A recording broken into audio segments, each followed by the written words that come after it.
Hey everybody, it's the crew of Chicago Corner and Hardlands Media. I'm Jerry. I'm Kira.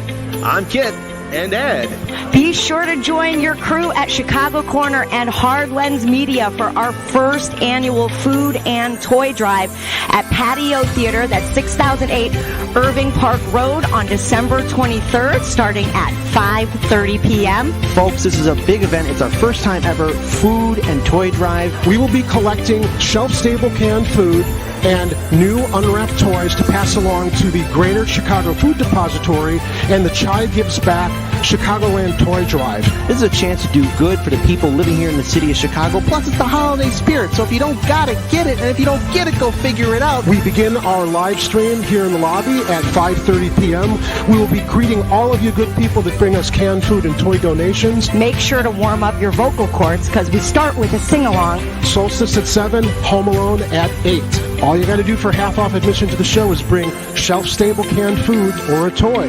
Help us help others. Merry Christmas, and please join us.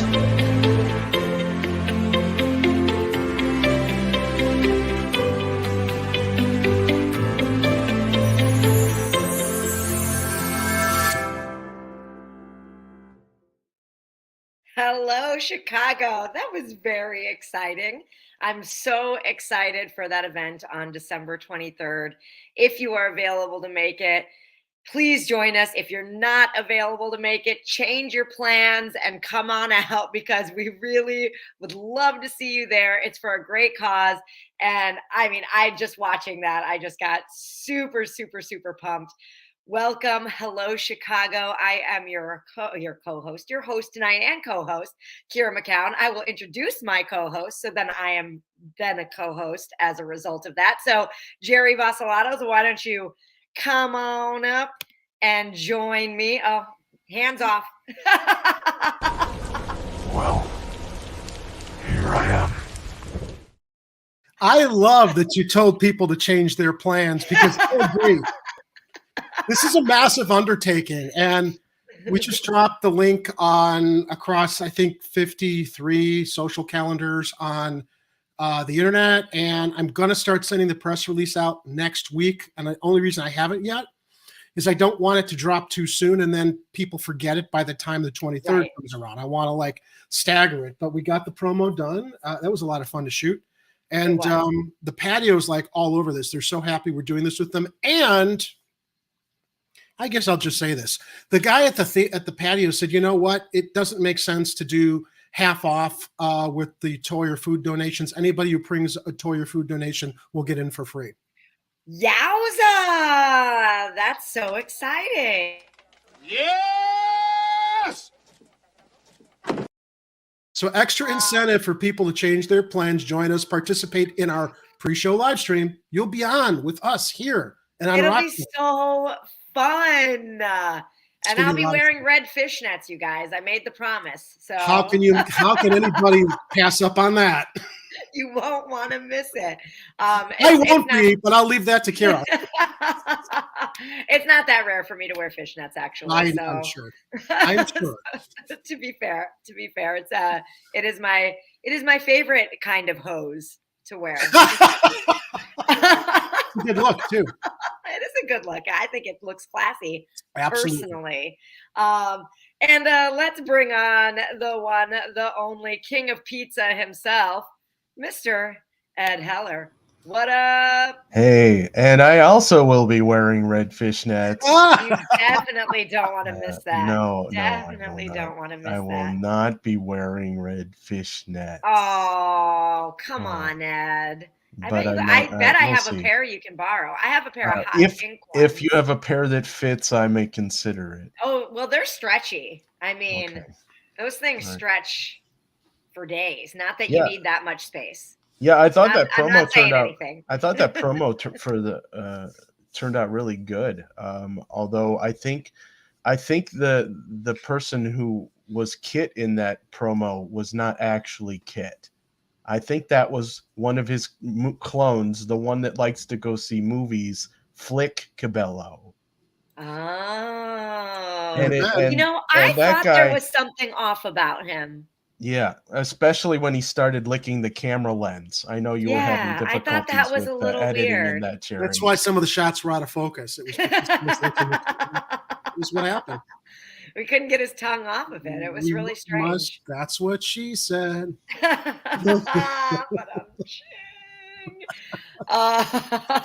Literally, but yes, that's what she. No, this way. That's what she yeah, that was me. That is what I said. said. I think Ed would look good in some red fishnets. Personally, I have Yeah. red ones. I got hot pink ones. I got black ones. I got nude ones. The nudes are my favorite. Well, what's the point if you can't see them? Well, they're kind of like they're a little sneaky, and then people notice and like, oh, that's Oh. nice. Yeah. Oh, so- she's wearing fishnets. Yeah, exactly. Ed is my spirit Chicagoan. I love it. All right. Well, we have a jam-packed show. I kind of feel like we generally always do. I try to limit the show to like 5 or 6 stories. I think today's has like 7 or 8. So because there were just so many that I wanted to at least touch on. Because they have pretty big points of interest. There's a video at the end of the show that we may or may not watch that may or may not enrage me for the 3rd time today when I watch it. So part of me hopes we get to, and part of it, so that I can actually like calm down earlier in the evening, maybe hopes that we don't. We'll see how the night goes. So yeah, you guys ready to dive right in? Hit me. Yeah. All right. So first, I just wanted to touch on a story that we'll likely be covering on Friday because it was breaking news right as we were getting on the show. There isn't really a lot of information, so there's not a ton to share. But there was a 15-year-old CPS student who was shot and killed in the Austin neighborhood tonight. And there, obviously because the student is a minor, they were not named. They don't know who the shooter was, any kind of motive, if it was maybe like, I always like, is it a crossfire thing, wrong time, like wrong place, wrong time, kind of a situation, or was there any sort of motive involved? There's no information on that yet. Apparently the student, from what I understood, I know that it was near, was it Michelle Clark High School? I believe so. But I don't know if it was confirmed that they were a student of Michelle Clark High School or not. But we will keep our eye on that story. We just wanted to make sure to mention it to, basically pay our condolences to the family of that student and the other students that are dealing with this kind of tragic loss, because that is, I remember being in high school. It was only twice that anybody in our high school actually died. They were both suicides. And Now it's a common occurrence with shootings all over the city. Yeah, and they took those suicides took a toll on us, and I can't imagine what it must be like for the students and the parents of the 15-year-old. So one of the things that condolences. One of the things CBS said was one of the main things they're going to be doing tomorrow is going into counseling mode for the kids at the school there. Because look, not only has this got to be devastating for kids who knew the student, but what about the fears related to this is happening right here at the school? It does put a chilling effect on kids in school who, sadly, in other states and cities, I understand, are now being equipped with bulletproof backpacks and being told how to use bulletproof backpacks in the incidents where there may be an active school shooter. We're just like completely living in the matrix now with the absurdity of what non-response to gun violence and easy gun access has wrought us with these poor kids across the country. Yeah, it's a really scary time, and unfortunately, our lawmakers aren't doing anything to mitigate this kind of behavior. Not a goddamn thing. Not a thing, you know, and like we can talk about like, you know, guns and making guns harder to get, but what a lot of these lawmakers also lean on is this idea of like mental health, and then nothing gets done in that arena. They use mental health to deflect from gun control, but then when it comes to, all right, where's the money for the mental health? Right, you're like, okay, well, let's help people then. Crickets. Yep. Yeah, let's reopen the clinics. Yep. Right. So it's like Mad Max out there, man. Like it's a wild ride, and I mean, there is a big part of me that's grateful that I grew up when I did, and I got out of that environment when I did, and then there's an even bigger part of me that looks at my 2-year-old daughter and thinks like, shit, you know, like, what's it going to be like when she's going to school? And, you know, and that's not that far off. If you think about, you know, these 5-6-year-olds that got shot at Sandy Hook, that's 4 years from now, you know? So it's a scary time. And I really do hope that we as a collective can get our shit together and actually get moving on some kind of legislation. I would hope both gun and mental health legislation would be extremely helpful. Or else. Take your torches and go!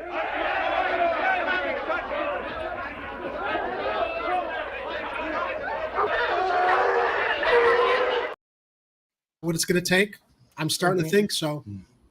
Yeah, you know what that video also reminds me of, Jerry and Kira, is the challenges of the ballot signatures for the mayoral race. Yeah, absolutely. Which the torches remind you of that? Well, you know, it's everybody's out there with mobs, torches and pitch. They're like, out to get each other. I challenge your petitions. No, I can't. I when you said that, Ed, I was thinking specifically of Jamal Green and the campaign director Ricky Hendon from Willie Wilson's campaign, which I will get into the details of that because I love me a cat fight. But let's watch the video that we have started up to chat a little bit about our mayoral signature challenges that were due by the end of today. Oh, good evening. Objections were filed today in the mayoral race, the aldermanic race, as well as the new Chicago Police Council position. Now, the deadline to have all of these submitted was 5 o'clock this evening. We spent most of the day there at the office of the Board of Elections, where we saw many of those petitions come through with just minutes to spare.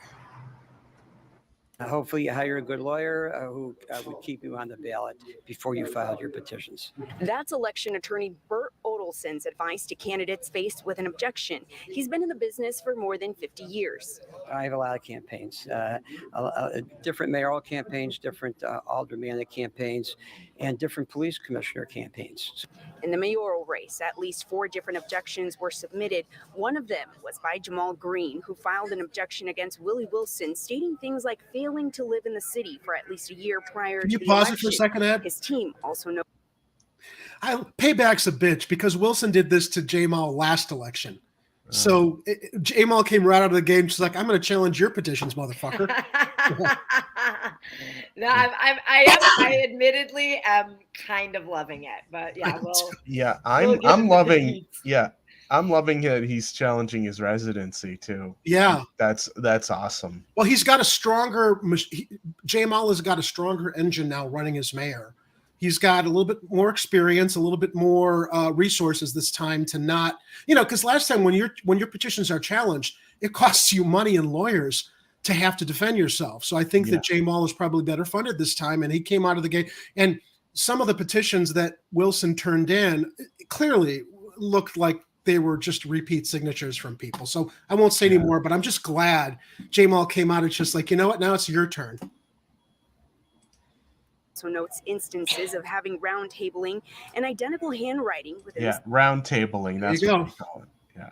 Signatures. We have found thousands, tens of thousands of signatures, almost 50,000 signatures that were complete fraud. We will be filing a complaint with the Attorney General's office. Willie Wilson told WGN he is letting the process take its place at the Board of Elections, adding he is going to continue focusing on his campaign. The aldermanic race had more than 70 objections filed before the deadline. Aside from the 12 or 14 openings where a lot of people are running in the wards, we have some of the incumbents who have challenges too. In fact, very interestingly, and probably good, there's only 5 or 6 aldermen who don't have any challenges whatsoever. And then there's also the new Chicago Police Council position, which is a brand new position where every police district can elect 3 people to sit on a board. So many novices have filed, and many have not filed correctly. More than 10 objections were filed. Kit and I had a conversation with Northside Democracy for America the other night about the event that they're having, which will be panel discussions with the candidates. There are a lot of Fraternal Order of Police representatives. Yes. They're going to be running for those positions. And Lightfoot is ultimate. The committee, the appointees. So you're going to have the districts, and then they're going to make they're going to not barely have any teeth. The 6 to 9 person council that's appointed by the mayor is going to have the teeth. So, I mean, sadly, it just looks like it's more, right, acting like they want to do something. I mean, I admire the fact that there are a lot of people who are running for that council that are, average citizens. But unfortunately, I think the experts of the Fraternal Order of Police who have filed it, and as this lawyer said, a lot of the novices filed wrongly, is going to make it possibly like a kangaroo committee on the local level. Yeah, but that's very interesting. That's what's a very interesting point. Yeah, and interesting that they also didn't mention Wilson's residency issue that Jamal brought up. Nope, not in this video anyway. They did mention. They did. They brought it up for a second. You want me to rewind? Oh, go ahead. Yeah.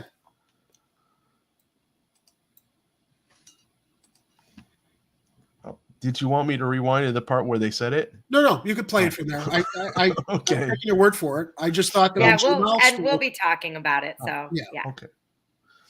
Sorry, we had a little bit of a lag here. Okay.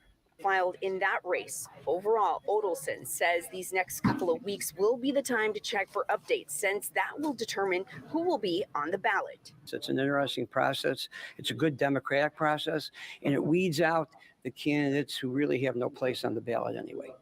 Yeah, okay, which ones do you think that is? Okay. Okay, dude. By midday tomorrow, all the PDFs of the objections submitted today will be available on the Board of Elections website. For now, reporting live in downtown, Christine Flores, WGN News. Thanks, Christine. Indeed. So Wilson is basically challenging Roderick Sawyer, and then Jamal Green is challenging Wilson, and then State Senator Ricky Hendon, who's a top advisor to Wilson, is challenging Green, and adding another chapter of a political feud between those two of them, where apparently in 2019 they had a profanity-laced tirade. Which, I mean, I love it. So Sawyer's South Side ward is fertile ground for Wilson after all of his philanthropy and the more recent burst of goodwill generated by Wilson's gas and I call it bribery, but payoffs. Yeah, what are payoffs? Yeah, 100%, which we did recognize well before any of this happened. Clearly. Knowing that Wilson was going to be running for mayor and he was just giving people money, basically. It's a total payoff. It's the Chicago way. You're not to approve of your methods. Yeah? Well, you're not from Chicago. I mean, at least the money was going to the people, right? We can bright side this, can't we? Yeah, I mean, I think that we were encouraging people, go ahead, take the gas cards. It doesn't mean you don't have to vote for him. Yeah, although, exactly. He might disagree. So it's pretty scheming actually inside of what Wilson is doing here, because apparently Sawyer only had around 17,000 signatures, and there are over 12,000 that are needed. And we know for a fact that regardless of like how much integrity you bring to it, there are going to be mistakes made, and that's why you get basically 66% more signatures than you need. Yeah. You get try to collect double the amount. So it's so it could be very easy to knock someone like Sawyer off because he's only 5,000, less than 5,000 over what the minimum amount of valid signatures require. So yeah, this is reality show stuff right here. He's looking for the weakest link, and Roderick Sawyer is it. Yeah, and he's got the money to do it, so he's just like, okay, let's knock that dude off, And Sawyer is also, since it is, as they say, fertile ground for Wilson, it's kind of a twofer for Willie Wilson to get him off of the ballot. And Wilson is quoted as saying in this report, saying something about like, whatever, even if it's 10 votes more, I don't care.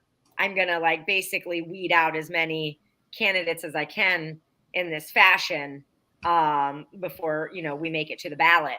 And then as for Green's challenge against Wilson, Wilson said, I'm not worried about challenges. We got 61,000 plus signatures. I got 98% of mine in 2 weeks. Even if he challenges some of them as no good, we still got way more than enough. Wait, Wilson's campaign said that? Yeah, that's what Wilson said. Okay, but I'll let you go. Yeah, and then after spending the last week combing through Wilson's petitions, Green said he saw a pattern of fraud that is utterly disgusting, including something called round tabling, where essentially people sit around a table and they pass around the ballot, and so that the signatures, that there are no like. So it's not so obvious that it's the same handwriting line to line.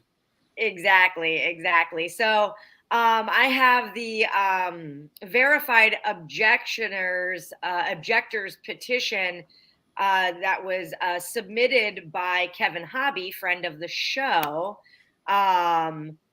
So let me actually bring that up if I can. We'll see if I can do this correctly, y'all. And there it is. All right. Indeed. Here we go. Nope, wrong one. Remove. Damn it, you guys. Stop the sharing. That was the wrong one. We were going to talk about that in a moment, but I wanted to actually comb through what he, I brought up the wrong one. I wanted to actually comb through what they submitted, and now I am not finding the. Take a moment. Take a moment.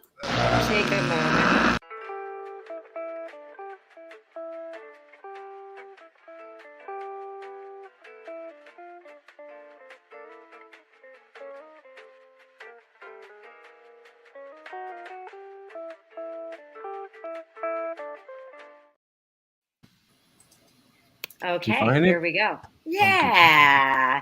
Look at me. I just saw the Google Drive symbol there, and I was like, no, that's not it. So basically, Kevin Hobby submitted the objection here, and he says that the candidate's petition is insufficient, in fact, in law, because the candidate has not resided in the city of Chicago for at least 1 year prior to the election. I didn't know that. Yeah, the candidate list. Hazel Crest? Yeah, he listed in his petition the address of 363 East Wacker Drive.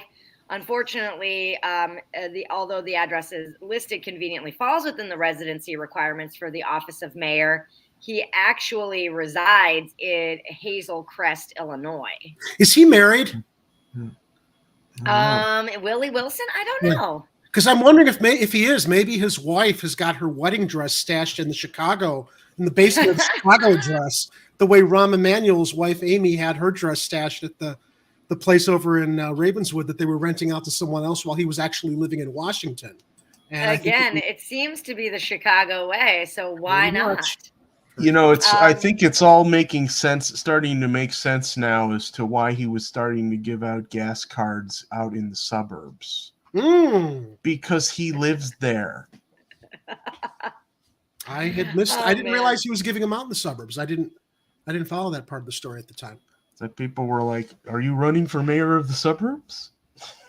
And like, how can a guy running rich and educated make such a colossal fumble like that someone could easily pick up later and say, "Yeah." And why wasn't he running for mayor of Hazelcrest? That would have been a lot easier for him. A lot easier, but there's so much more power in being the mayor of Chicago. I mean, look at Lori. We already know she's stepstoning to bigger and better things, just being part of the Democratic machine. So, additionally, candidates' petition must be stricken and invalidated in its entirety because the submitted petition contains sheets and signatures evidencing a pattern of fraud.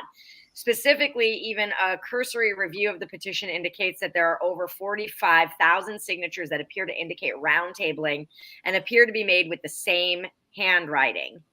A sample of the fraudulent nature of the candidate's filing can be seen on various sheets, evidencing the same handwriting on each sheet, including but not limited to the following, all of those sheets.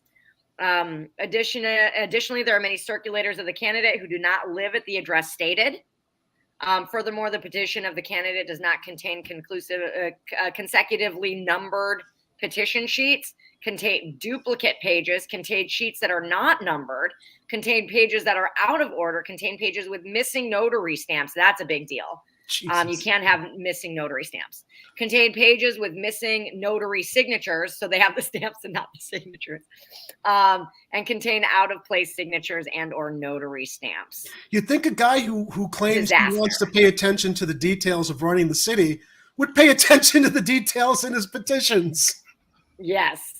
I mean, there's a lot here. I mean, and they lay it out in a detailed way here. In this objector's filing here. So as I scroll through all of this, I think those were the biggest things. But yeah, lots of issues with the circulators, a lot of issues with the notary, a lot of issues with duplicate pages, the fact that he has another residence that might be his actual primary residence. So yeah, there are. You know what? He'll probably skate through it, Kira. He'll probably skate through it the same way Rom did because he's got money, and he can afford the lawyers to figure out a way to like dig him out of the hole he's in, even though they should just say you're out. And what do they need? 12,500. What? And watch him come in with like 12,600 just over the wire.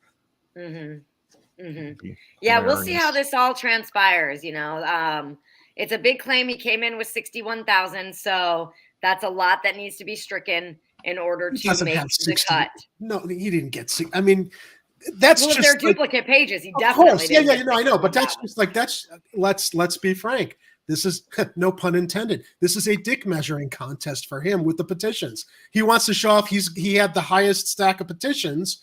That's why I said Frank, like Frank sausages, like hot dogs, and that was the Frank. I see where he was going with that. Let me be Frank. Oh, I thought you were Jerry. I like the name Jerry. We'll stick. Oh, thank you.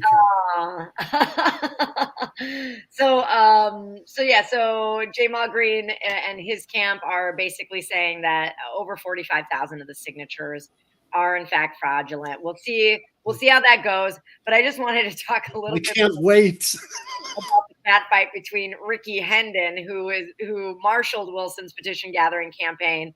And some of his quotes, because they're amazing. He said, quote, "He doesn't have a snowball's chance in hell of knocking Willie Wilson off the ballot. He would be the only one to do it. Money talks. That's why. He's doing it because I'm challenging his stuff. Because when he ran before and he saw things weren't going his way, instead of being a man about it, he went to schoolyard stuff. He said he beat my old ass. His words told me if I came outside, he'd kick it right now. I went outside, waited for him. When I came back into the Board of Elections, he had the police waiting for me." End quote. That's the state of politics, mayoral politics in Chicago. So good. At Wilson's direction, Hendon said that he had a private conversation with Green and that Green recorded and posted it on Facebook and Instagram. What other city in the country? Honestly, I don't know any other cities in the country that have got such a colorful cast of characters running for mayor. I mean, we've got what now, 9 or 10 in the race, but I don't even know that other cities have that many candidates running. I think there's 11, but I think a few are going to be knocked out. Yeah, and let alone the types of personalities we have here that make it like a reality show. I wonder if someone's producing a reality show on this or following it as a documentary. Somebody should definitely do a documentary. Yeah, follow the campaigns of all of the members that are all crowded into the Chicago mayoral clown car. Okay, so there's a little bit more of this quote that I just can't help myself, you guys. Then this is Hendon still talking again. Then he screamed out in the Board of Elections for everybody here, "Yo mama, my mama is dead." I was like, all right, tell you what, if you ever run for everything, dog catcher or butt kisser, I want that job. Whatever butt kisser is, I'm down. I'm going to kick you off the ballot. You need to change your pull-ups, change your Pampers, get that pacifier out of your mouth. And that's what I'm doing. The always outspoken Hendon said, "It's not a vendetta. I made him a promise. I'm keeping my promise." And just so fucking bitch, am I right? Wait, that guy is a representative?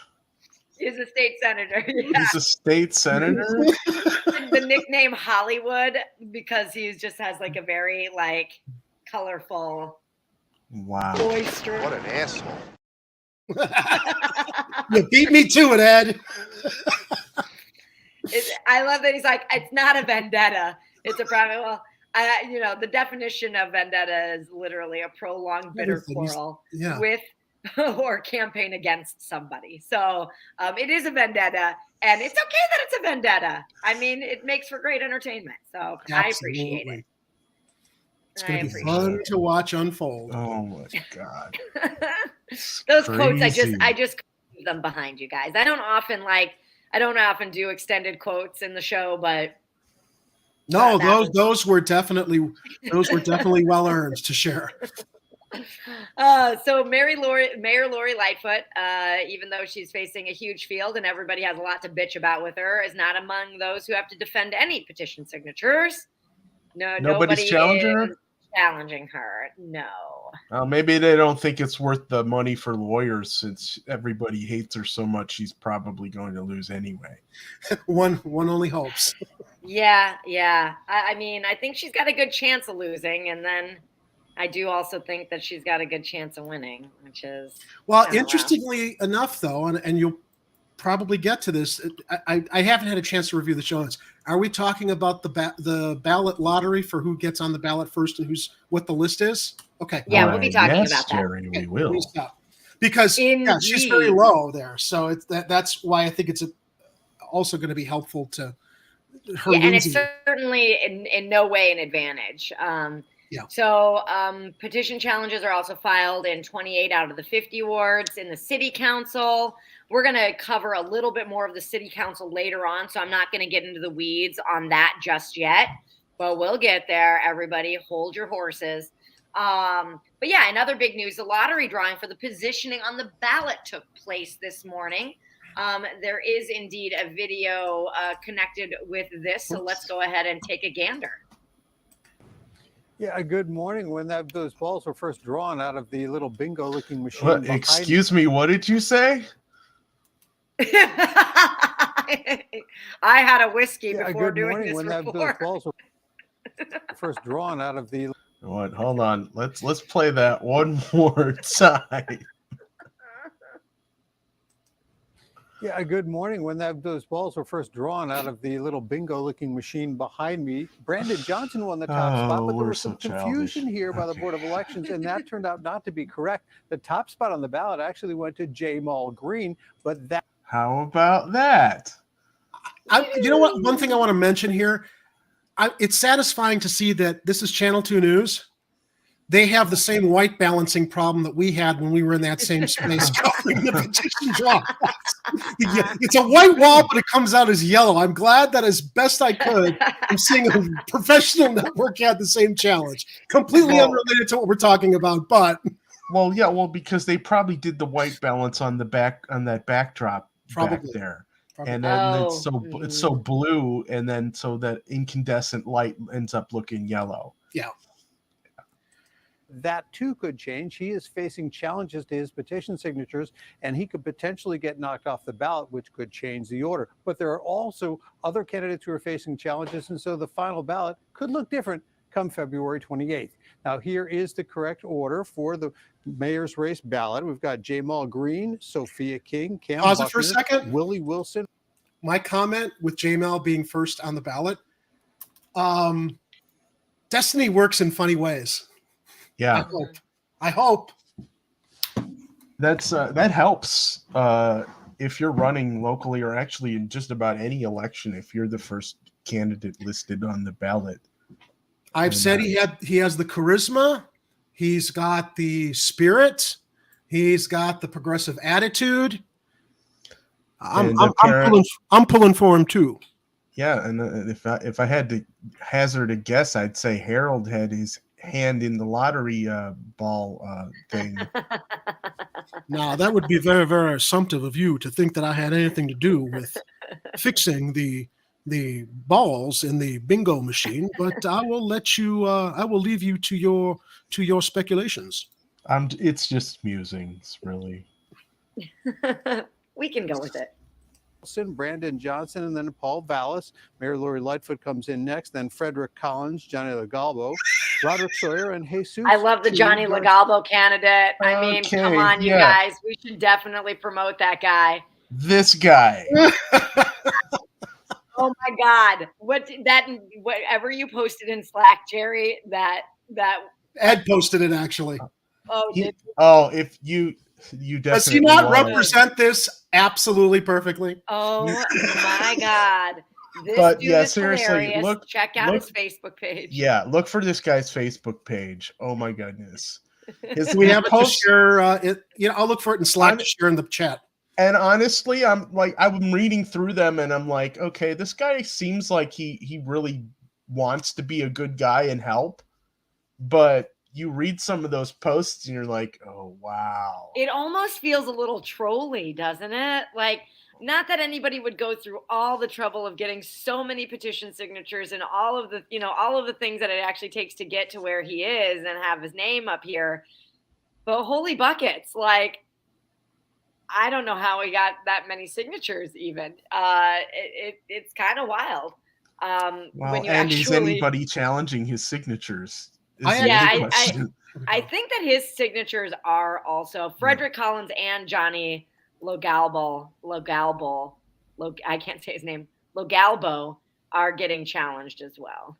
And I think it's for the same reasons that Sawyer's is getting challenged by Willie Wilson's, because they probably just didn't come in with a lot.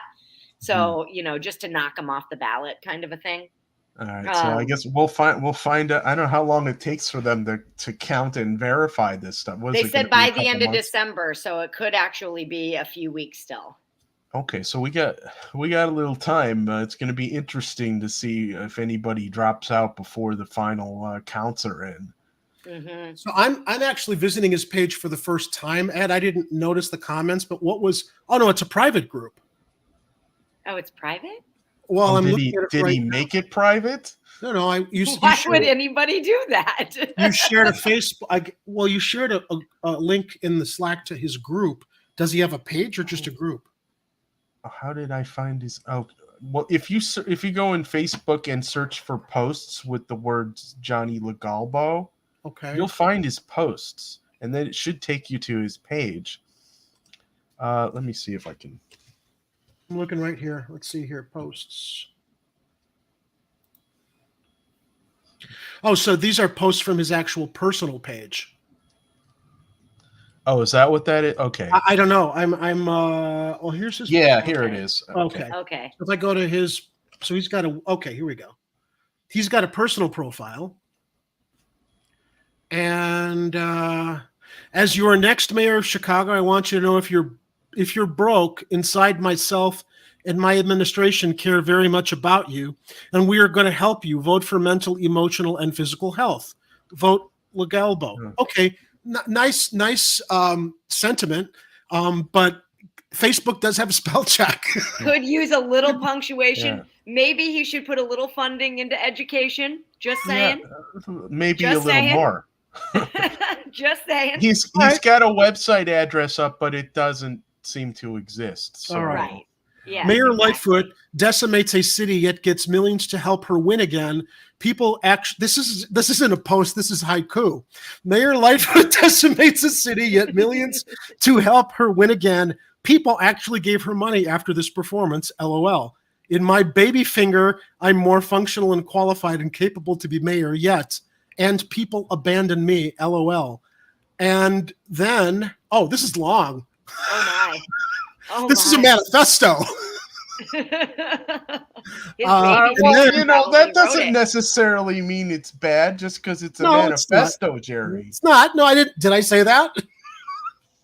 Then they wonder why their life in this, why they THEY''RE, their life. He keeps doing that. Yeah. Is it intentional? Like, I mean, is this like Andy Kaufman performance art? That's what I'm thinking. I'm just like, this has got to be a troll, right? You know, Jerry and Kira, he's running as a nonpartisan. So, I mean, if he wants to come on the show and talk. Oh, yeah. Oh, we definitely have him on the show. Is this Chicago's Vermin Supreme? I don't know. The dude looks like he'd be cool to hang out with and drink a beer with, but I don't know if he can run. I don't know about running the city, but he seems like he'd be a cool guy to talk to. You notice who he's got up in his banner? It's the Rat Pack. Yeah. That's awesome.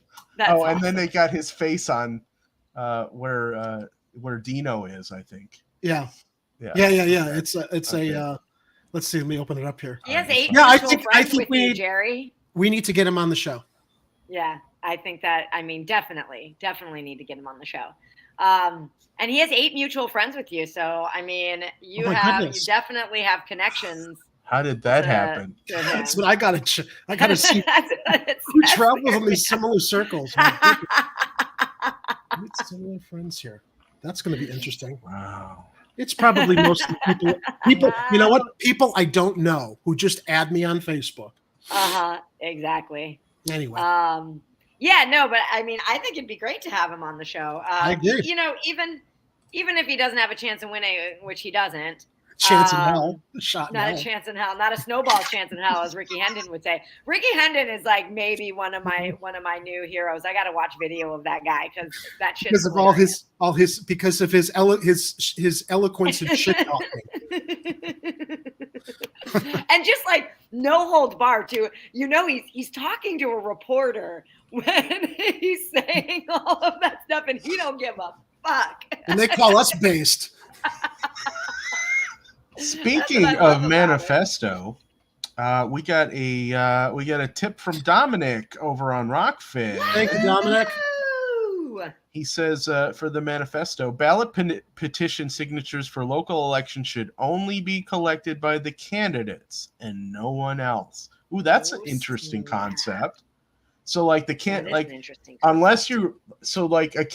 literally has to go walking and collecting 12,500 signatures. I think it'd be an advantage for the candidate, right? Because then you're out there meeting everybody that's going to sign your petition. That's true, but then I think you might need to lower the threshold. You'd have to lower the threshold. Because otherwise, you'd have to.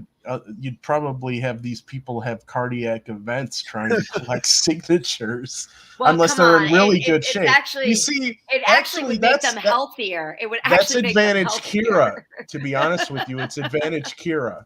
If they made this requirement and you had to be super healthy to be able to go around the city and walk and collect ballot signatures, then we just run Kira for mayor. Because she's, or they can hire me to make them more mobile. She's got to be I think she's probably in the best shape of anybody in the Chicago Corner crew. Yes! 100%. I'm not saying anything. I'm just saying that I'm very fit. That's all. Yes. So I don't want to run for mayor, but any of them can hire me. So how long's a mayoral term? What is it? 4 years? 4 years. Okay, so to 2026, maybe she'll be ready. What do you think, Jerry? Let's run her. Can I be your press secretary? And just shout down the crowd. Yeah. Kira, 2026, she'll kick your ass. There you go. And just show my wrestling videos. That's all. I was just about to. I was like, and here's her number one. Where is it? Where's her number one campaign video? Here we go. Da, da, da, da, da, da. Where we go? Here we go. Wait, where is it? Where is it? Where is it? There we go.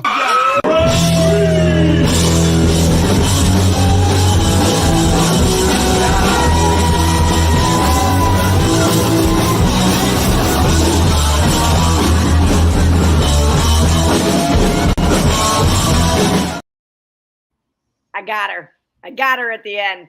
Man, those are exhausting. Every time I watch video of it, I'm just like, oh. Truth be told, that is what a mayoral election is like here in Chicago. You got to get down in the mud. They got more mud in the elections, I think. Yeah. I think it's more mud in the elections than it might be a little slicker too. Yeah. So.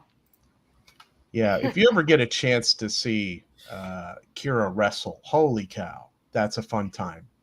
And they got their own backing band. They're playing rock and roll music. It's awesome. I just thought of something, Kira. Guys. For a future mud wrestling event, our partners at the Patio Theater, where we're showing our Christmas extravaganza, the reason that they've got the front part of that theater without seats is because they have wrestling there. Oh, that's right. They have music events too. They have music events and wrestling. That would be a great venue for the women's mud wrestling. That would be a good venue. We're always open to new venues, but most venues don't take us back once we go there. Not because I think Mark would be open. We're still cleaning mud out of the ceiling. Yeah. It's a lot. You met Mark, so maybe something to explore in the future. I think he'd be totally supportive of it. He's always looking for new, cool live events to run there. The mud is actually, it's made out of veterinary lube and potter's clay. So it actually does come out really easily of most anything. That's what she said. You know. And we've been doing the show so long that we've gotten really good at throwing plastic up everywhere to make sure that everything is protected. So, we could probably make something work. Cool. All right. Jump in the chat for a minute here. Let's see what we missed here. I think Kathy was watching us from waiting for the Red Line train. A ghost train or an actual train? She'll have to tell us if the train actually showed up. But it'd be nice to know if someone just looking behind her shoulder so they can catch the show too. I like this one. Lori went to the South Side now that she's up for election. She hasn't visited the South Side before. And everybody's like, "Who are you?" It reminds me of. Did you ever watch that movie Drop Dead? The movie Drop Dead Gorgeous. I haven't seen that one. Oh God, it's one of my all-time favorite movies. But you should watch it. Otherwise, me making the comment about visiting places you don't usually visit.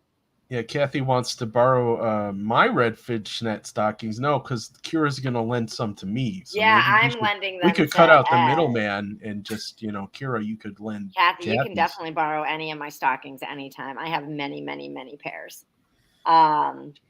Oh, wow. There is a bullet hole in the elevator door at Grantville, says Kathy. Uncle Warren digs your earrings, Kira. I love these earrings. I wear these earrings, I think, more often than any other earrings. I just love them. Let's get a solo on that one. They're one of my favorite pairs. Nice. Aren't they lovely? Very pretty. My daughter always called these. And the earrings look good too. What's that? I said very pretty, and the earrings look good too. Oh, stop. All right, you can keep it coming. I'm okay with it.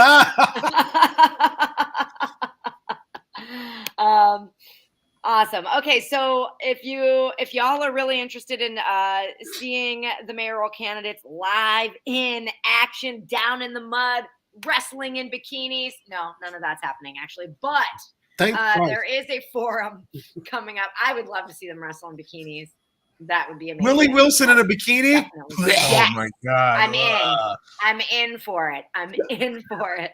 You like freak shows, though. That's why. I love freak shows. Are you kidding me? Yeah, this mayoral election is definitely one of those. Moving up into it. Kathy made it home. Okay, that's good. All right. Yes. I don't judge. I don't body shame. I want to see everybody in a bikini. That's just the truth of it. I ain't got the legs for it, but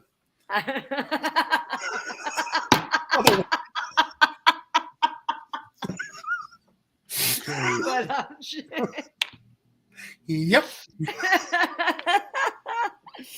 Oh man. I've never done porn either. Anyway. I don't have the legs for it.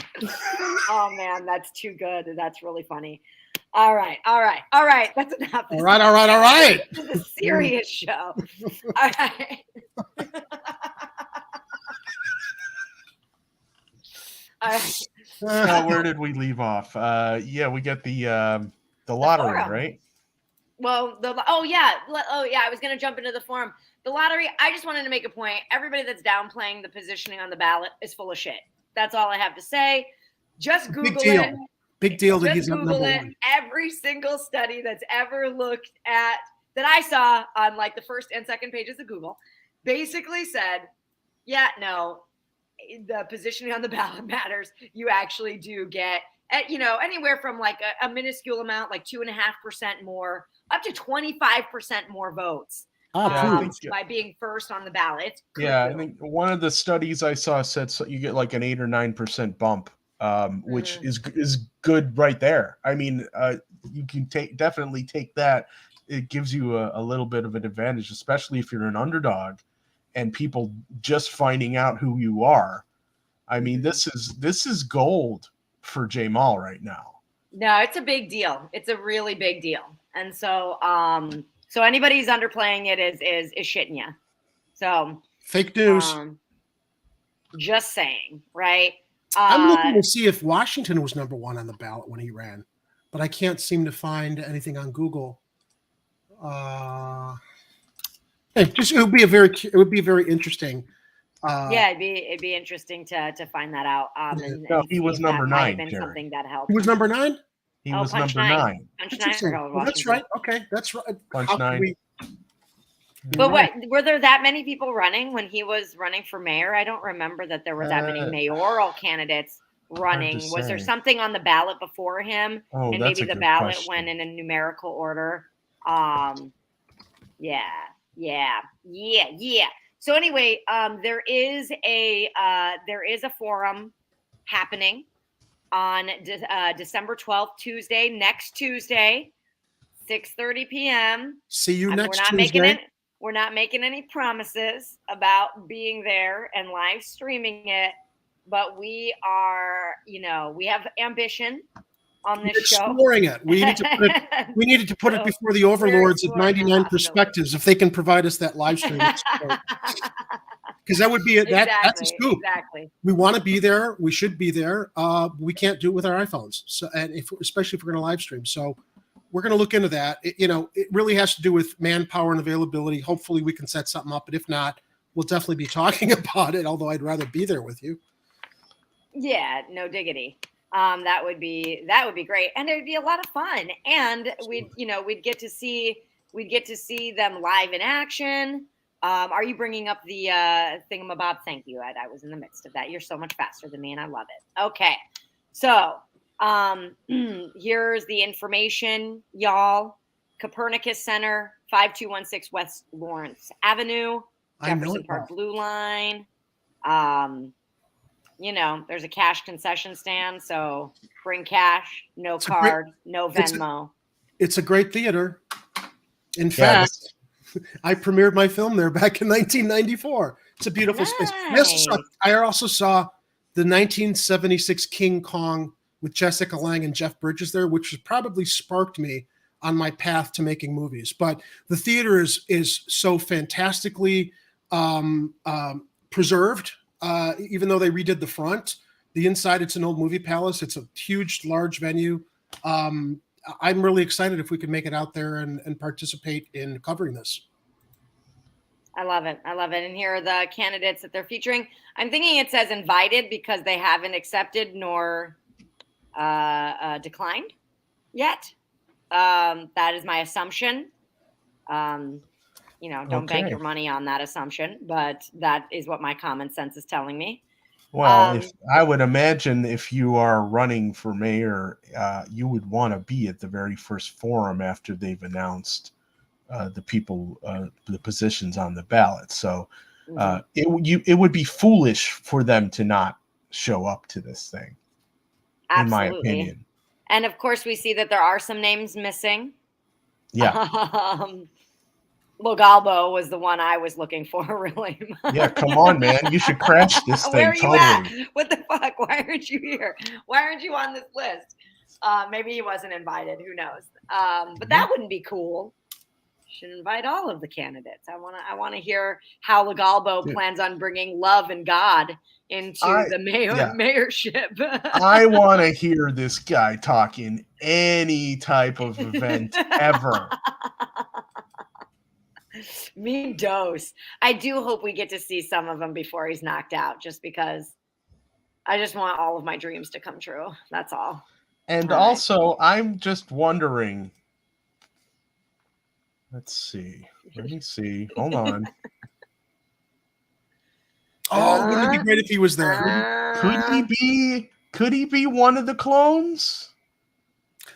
Unless he colored his hair, unless he's doing something with. There were tests at different labs, and so they are slightly modified. So not all the Cabello clones are exactly the same, Jerry. Yeah. Local Boy looks a little more leathery, he looks California clone-ish. California, exactly. He looks a like little bit more like Sun. Like he escapes from the Venice lab. Kit California. Definitely on rollers. No. What is the charge? Eating a meal? A succulent Chinese meal? Gentlemen, this is Democracy Manifest. That's definitely how Kit runs, by the way. He hated when I said that, and I only get away with saying it now because you have confirmed it. It is how Kit runs.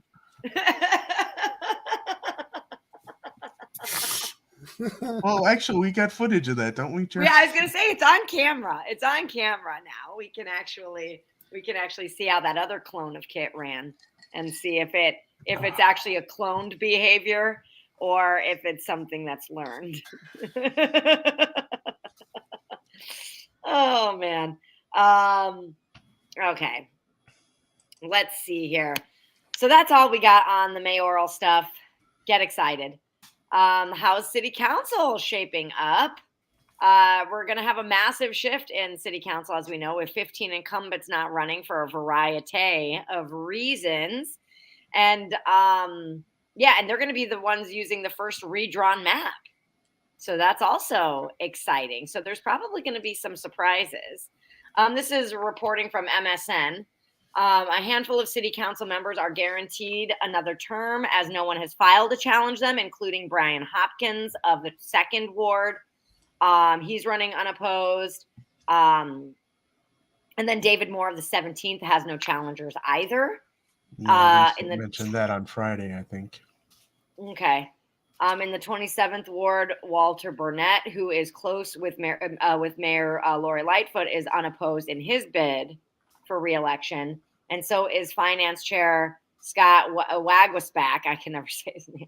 Wagwasback. Or, as I like to call him, sellout.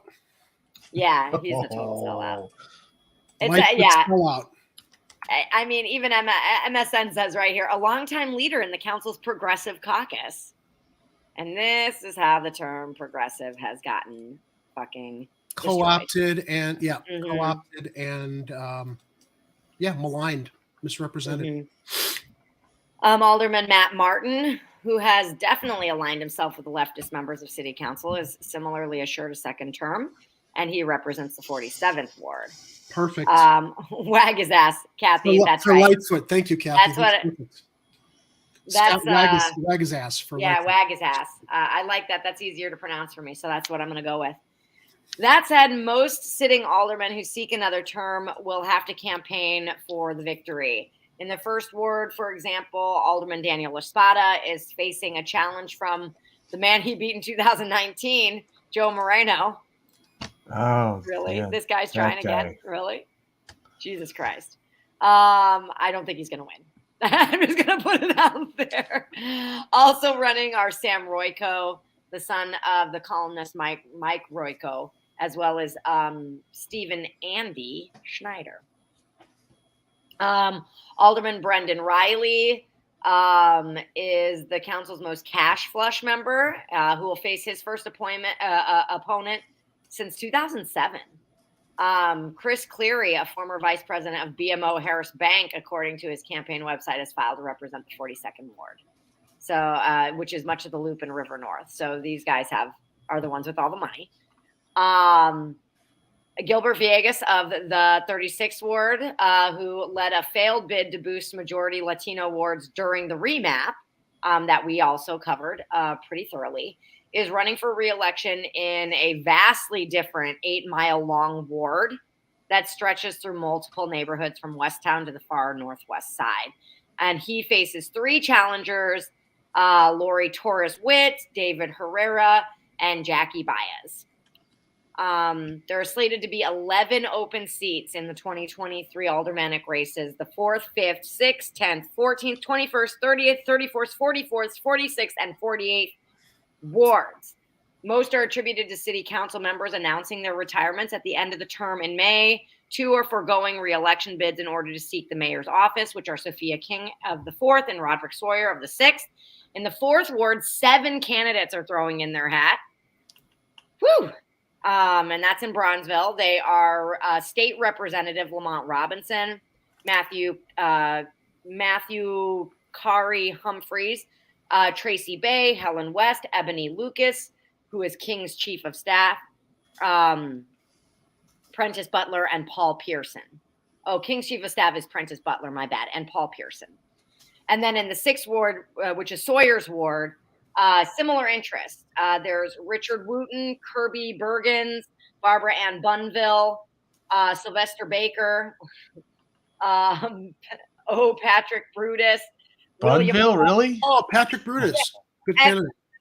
And then I was laughing because then it's Sylvester Baker, and it's like, oh my God, there's so many. William Hall, Stephen DeJoy, Curtis S. Long Bay, and then Sawyer's ward assistant Paul Bryson Sr., Sharon Pinchman, Tavares Briggs, Aja Kerning, and Kimberly Higuanwan, who are submitting their names to the ballot. Which wow, that's a boatload. You got their own mini clown car there. Well, I mean, I don't want to assume I don't really know them to know if they're actually clowns. Yes, but they're all piling in like a clown car, so we can safely say. Okay. For the 10th ward seat, from which Alderman Susan Sidlowski Garza is retiring, 5 candidates are vying to succeed her: Ana Guajardo, Jessica Venegas, Peter Chico, Yesenia Carrion, and Oscar Sanchez. Guajardo is a former organizer with Service Employees International Union Local 1, while Sanchez is a community activist who went on a hunger strike last year to protest General Irons' bid for the city permit. Leslie Hairston has an even longer list for the 5th ward. Oy vey, y'all. Marlene Fisher, Renita Ward, Adrian Ermer, Joshua Gray, Robert Palmer, Wallace Good, Lightfoot's former Chief Engagement Officer Martina Hone, Jocelyn Hare, Desmond Yancey, Gabriel Piemonte, Dee Perkins, and Chris Levy. That's 12 for the 5th ward. Wow. In the 12th, this is a lot of folks. In the 12th ward, George Cardenas is retired this month after winning his general election campaign for Cook County Board of Review. But Lightfoot is expected to appoint his replacement ahead of the 2023 election, giving that pick an incumbency advantage if they choose to seek the full term. Those who submitted their names for Lightfoot's consideration include Annabelle Abarca, Cardenas' former chief of staff, who is also running for the seat in February. Other contenders in the 12th election race are Julia Ramirez and Joseph Mercado. 14th Ward, home to Edward Burke. Ed Burke has just two contenders to replace the city council giant. And those candidates are J. Gutierrez, a staffer of Cook County Commissioner. Gutierrez is not the staffer of Cook County Commissioner. Alma Anaya is, and Raul Reyes, a Burke lieutenant. So that's 3 people, isn't it? Okay. It says only 2. No, I think they're describing J. Lou as a staffer of Alma Anaya. Oh, got it. I was like, that's 3 people. Okay, got it. Yeah. Another So one, it's okay. J. Lou versus Raul, and Raul is a Burke dude. So J. Lou, guys. Who seems to have already run into some issues, if I remember. There's just a lot of detail. So you may not want to take my word on that, but I think that the Burke candidate has already run into a few issues. Another long list of contenders is running for the 21st Ward seat that Alderman Howard Brookins Jr. will vacate at the end of his term. Patricia Tillman, Cornell Dantzler, Tawana T.J. Robinson, Justin Sawyer, Larry Lloyd, Preston Brown, Lawako Toe, Ronnie Mosley, Delia Gori Nicoya, Washington, a lot of names, Bernard B.K. Kelly, U.S. Representative Bobby Rush's age, Ayanna Clark, Aziza Butler, and Quelly. It's a real free-for-all. There's a lot. There's a lot that can change. It's a wild ride with all of these incumbents bailing ship like rats. 15 people running in the 21st Ward. That's all. Wow. That's a lot. Wow. Yeah, that's a lot. That's a lot.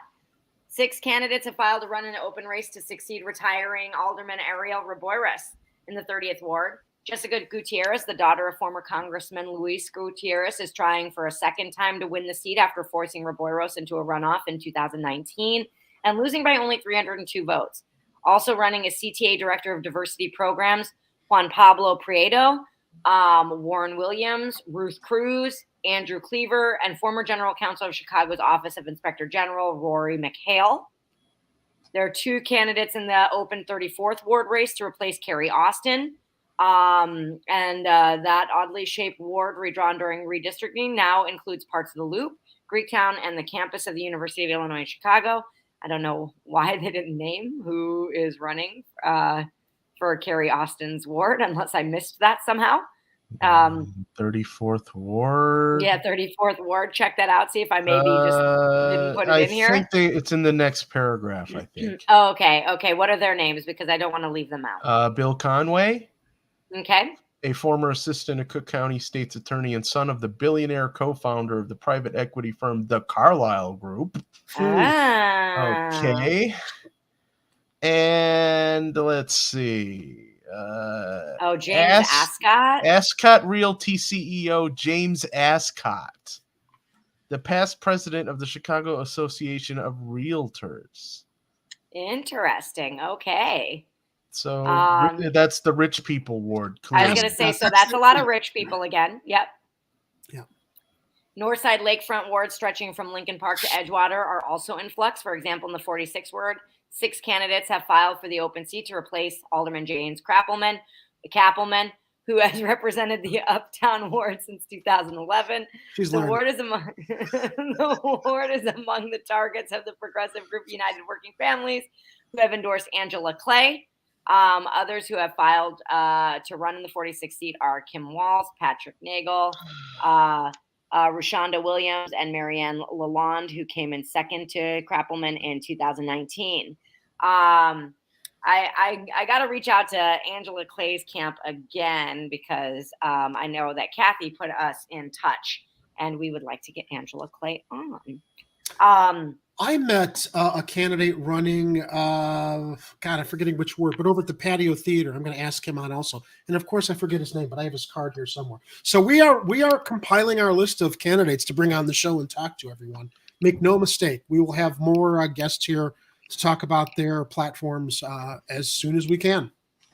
And speaking of guests, let's talk about who's coming into the 48th ward race, pardon me, to replace Harry Osterman.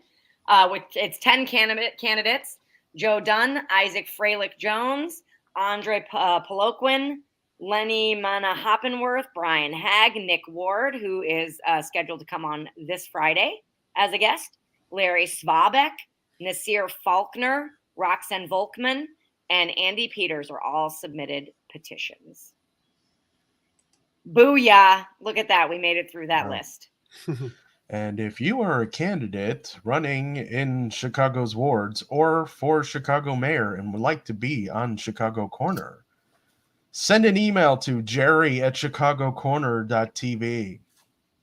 Do it. You definitely want to be on this show. Definitely. We have fun here. Yeah, we're going to be the kingmakers for the election. Or at least we want to be. For sure. We're definitely going to be doing some work inside of our manifesto for the mayor. And so we have some things in the works in regards to making that known and making that the what did we say it was going to be? The beacon, we had a thing. We had a really good word for it. Hold on a second. I can probably find it. We can just stand by for one moment here. Yes. The Bedrock Declaration for Revolutionaries in Chicago. That's right. That's our manifesto here. The Chicago Corner Manifesto, also known as the 2023 Chicago Mayoral Pledge to the City, which I also call the North to South and East to West Pledge. Yes. So we will be making it known on a larger platform soon as well. But we are always updating that, and it is a living document, folks. So as we go through stories and we see what's unworkable in the city, we add, we modify, we do what there is to do to make sure that this ends up being the bedrock declaration for revolutionaries in the city. And revolutionary change for all residents and Chicagoans. Yeah, and I think, do we have it in the show notes? We got the link to that in there? Yeah, I think we do. Yeah, it's in the show notes. I always put them in the show notes. And if you can't find the show notes, you can always find the link at 99perspectives.tv/Chicago Corner. And we got a link in there along with some other helpful links. Oh, wait, you don't have to give the 90. It's www.chicagocornertv.com. They can find us direct. They could do that too. There's lots of ways to find us. So many ways. You can also find us on Facebook. And Twitter. And Reddit, although that's limited. I've been posting our show links to the Chicago Reddit group because it's a news show. Can I tell you how fucking anal the moderators are over at Reddit? They will like not, even if you're relevant to the topic, you've got such a bunch of little fiefdoms over there in the Chicago Reddit group that we can't get the word out about Chicago Corner on Reddit because the moderators don't think we're topical because they're gatekeepers. Essentially, a lot of Redditors are gatekeepers. It's very unfortunate. As much as we try to grow our show and attract audiences and share with people what we're doing over here, but that's okay. We're still on Twitter and Facebook. You can find us there. Yeah, and we're working on it. We got a lot of things up our sleeves. I feel like we're doing a great job of growing steadily and building a real foundation. So when people tell us no, we figure out how to prove they're wrong. So exactly. We just find another way to nurtures us. We'll get there. Yeah. All right, you guys. Enough about the elections. We're done with them. for now. Oh, well, we're done until our talking next about show when we talk about it again. Yes! And that's not even totally true, because now we're going to talk about the police district councils, but I'm not going to speak about who's running for these or anything. I just want to get early because I was really interested in what these two articles I read had to say about them, because it didn't really even dawn on me that, like, oh yeah, the Fraternal Order of Police, of course, are going to have candidates. Of course, they're going to try to. They're going to try to install their minions to make sure that there is no change while they're pretending that there's change with these district councils. Yeah, you know what? That sounds a little bit hinky. What does that mean, Vince? Hinky. Oh, strange. Weird. Well, don't you say strange or weird? I mean, hinky, that has no meaning. Well, we say hinky. I don't want you guys using words when I got no meaning. With you on authority, though, thanks to a conversation we had with Northside for Democracy Now, they send out a questionnaire to all of the district police council nominees. And if there's any sense that they are Fraternal Order of Police plants, they are not giving them a platform on their forum, because clearly it's pro-cop and it's not about reforming the police department. So Right, exactly. Yeah. Yeah, it's about police oversight. And so that's why when I was reading the articles, I was like, oh shit. Yeah. And of course they're elected positions, so it's not like people are barred from running.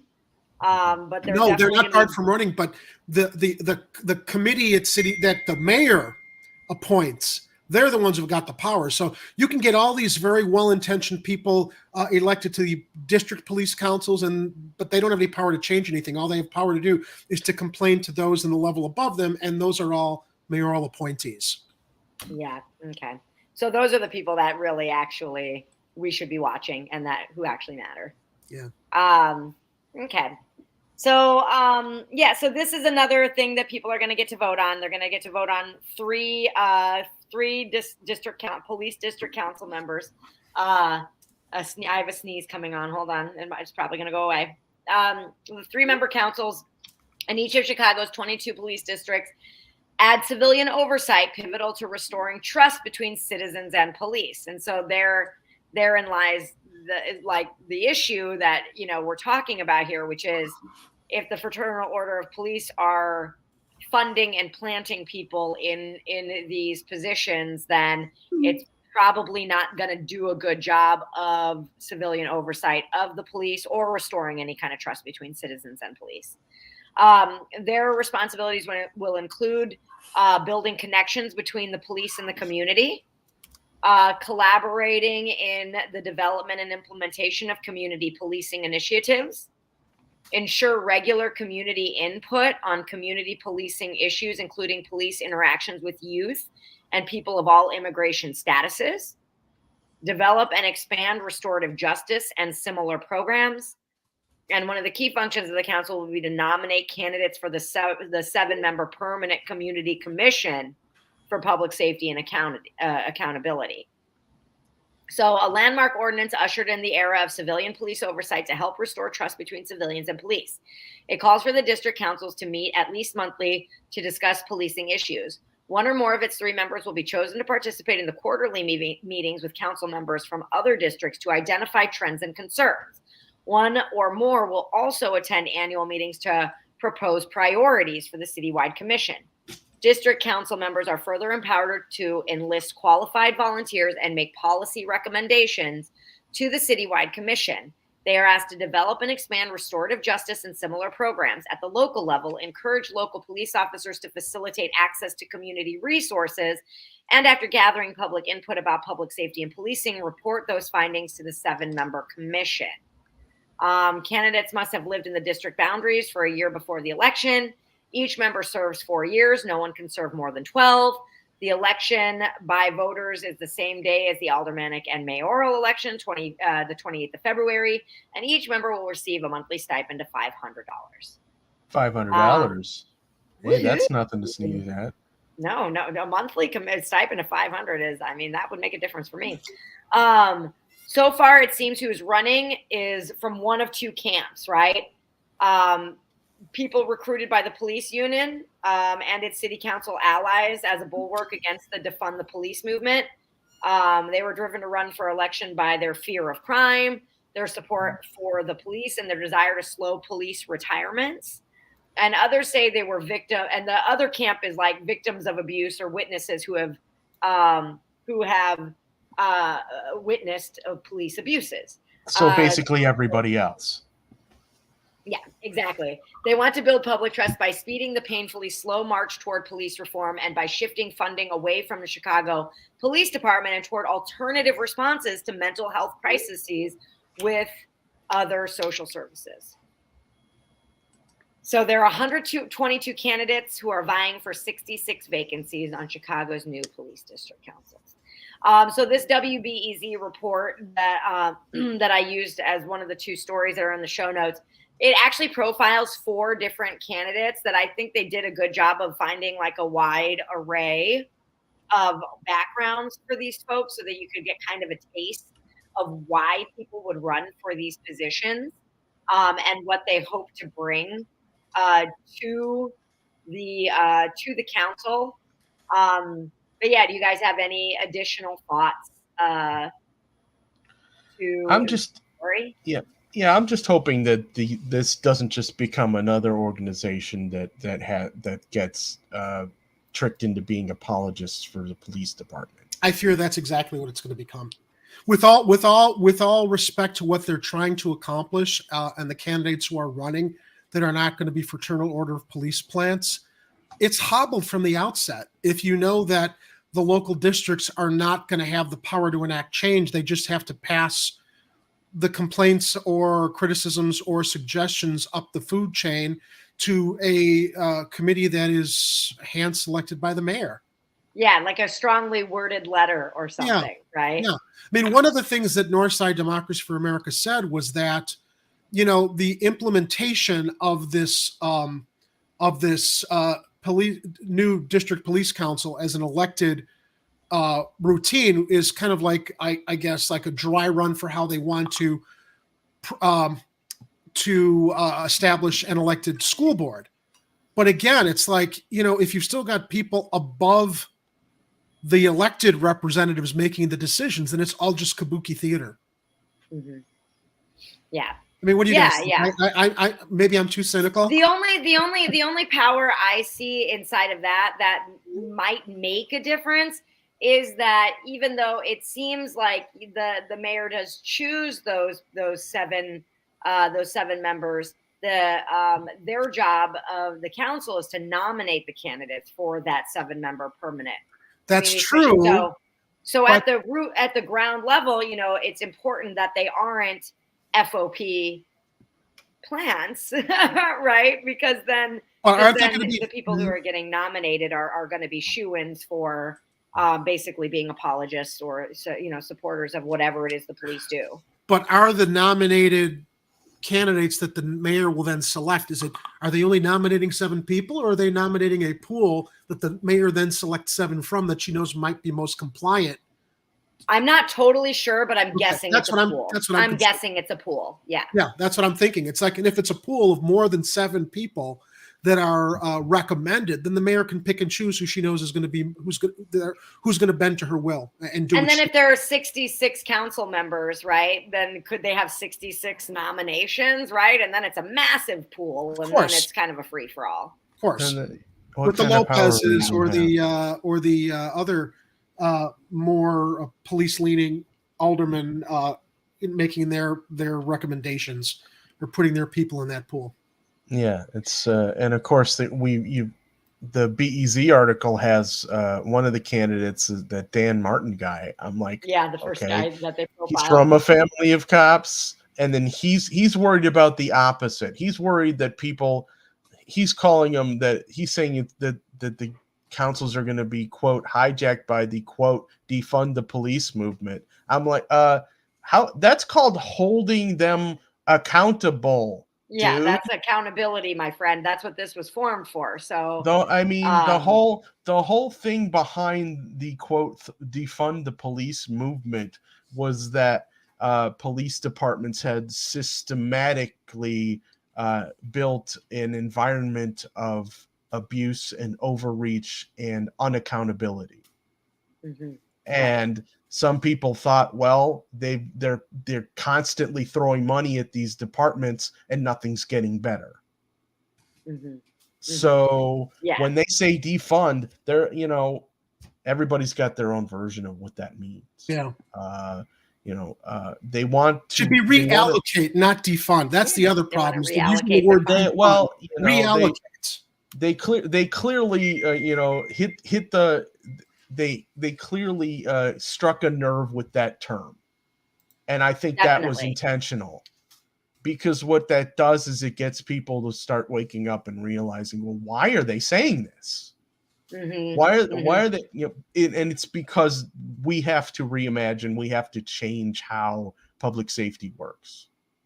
And one of the biggest defenders of the defund languaging, that one of the best defenses, I should say, that I had heard for that language was, well, we've been defunding public schools for years, right? And it's like, so when you take the same sort of logic that we're applying to public schooling and not applying it to another public sector, that doesn't really seem logical. Yeah, can you imagine if the public schools had the enormous budget that the police have? How much better we'd be off as a city and as a society? Yeah, Legalbo might know which there to use. Yeah, exactly. Anyway, so I want to get into this next story regarding the Chicago police, because there's a part of it that is laughable. Okay. So police departments across the country and internationally are continuing to struggle to keep recruitment numbers up. So it's not just in Chicago, right? It's everywhere. And many departments have beefed up their recruitment and marketing staff and ease requirements for applicants. So this has disaster written all over it, you guys. Some have even shortened their recruitment process to 1 day, according to experts. So far this year, more than 630 members of the Chicago Police Department have retired and collected their pension, according to data from the Policeman's Annuity and Benefit Fund of Chicago.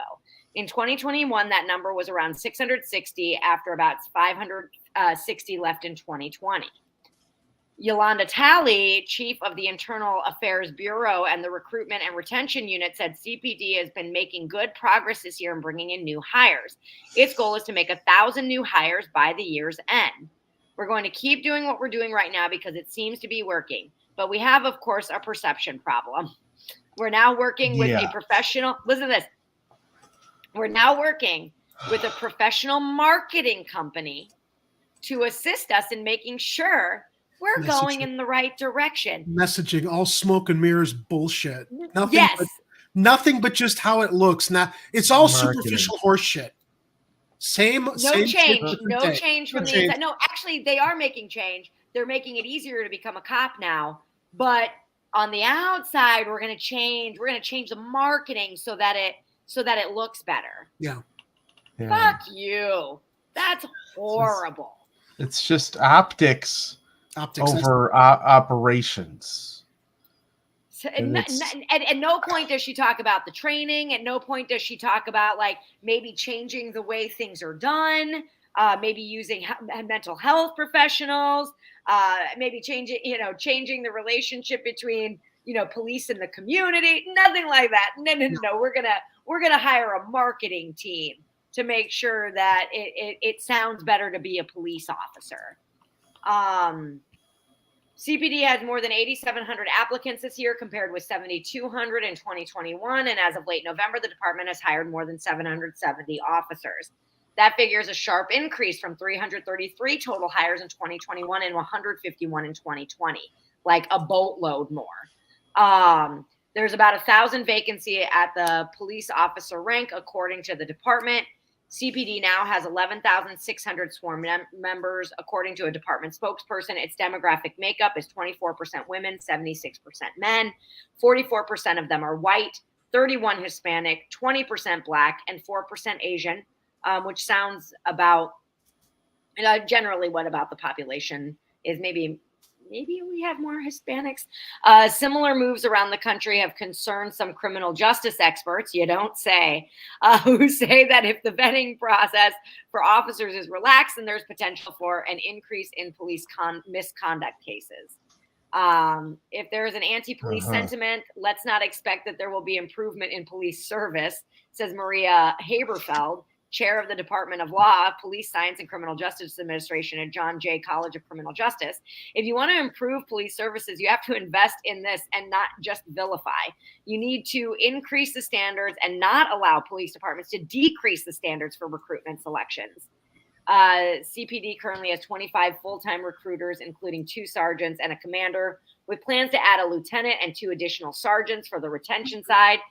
Tally said she's also looking to implement a mentorship program for new officers, especially for those who don't come from police families. The recruiters have expanded to national outreach, making rounds at military bases. Oh, goody. Historically Black colleges and universities and local state colleges and universities. Yeah. Okay. So not going to change anything. Not going to change anything other than the recruitment. Just going to put a fresh coat of paint on the cars. Maybe do a couple flashy ads and keep funneling all the money there.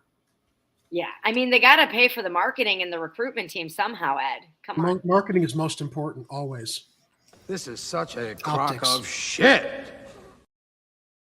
You know, Haberfeld, the criminal justice woman, said she'd rather have fewer and better cops than more officers, which, you know, the argument on the other side is like, well, we don't want officers saying that we can't respond to calls, which I also understand. But if we allocated some of those mental health calls to mental health professionals, we wouldn't need more cops, just saying.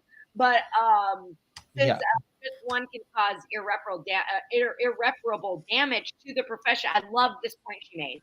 Since just one shit cop, I didn't say shit cop, I said shit cop. Since just one can cause irreparable damage to the profession, such as Minneapolis police officer Derek Chauvin, right? It's like, I love this point. And I don't know if this was actually the point she was making, but it's that fucker.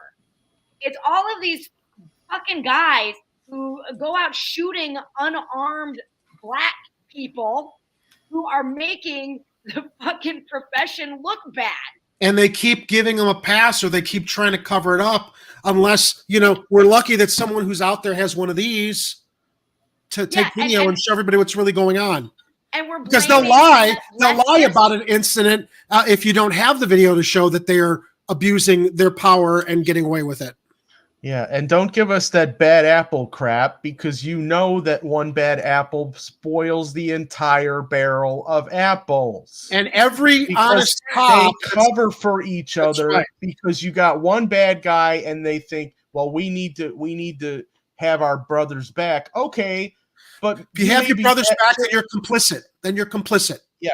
So what you should do is have every other officer's back by calling this jagoff out and getting him out of the force. That's right. Exactly. That's right. That's how you reform it and clean it up. Haberfield woman and saying that, like, that's what I heard in what she was saying is like, yeah, it's not the lefties out there saying like, hey, maybe we should defund, or maybe we should reallocate, or maybe we should rethink the way we do policing, that are making the police profession look bad. It's the fucking police. It is. And for everybody who thinks that we're like anti-law enforcement, we hate cops, we don't. The problem is the institution has devolved into something that is not standing up to the ideals all of us from childhood were taught it's supposed to represent. It's been completely perverted and with nothing but excuses to go along with it at the expense of people's civil rights, safety, and lives. Yes. Bad cops get good cops hurt. Yeah, exactly. And they also hurt good cops, because you've heard plenty of stories of whistleblowers in police districts who either get pushed out. One this year got murdered because he whistle blew. And then in the training, one of the dudes that he had whistle blown on, and a group of his buddies all fucked him up and killed him. I wish I remembered what city that was out of. That was a fucked up story. Just a few weeks back, we reported on there was a lawsuit here in Chicago that the whistleblowers had brought against the city because they were internal and they were basically reporting on these cops, and everything got swept under the rug. So we know that there are cases of good. I wish I could retain these details more. I know. That's what I was like. I wish I could remember all. But it's happening so much. It's like I can't keep track of who whistleblew on who because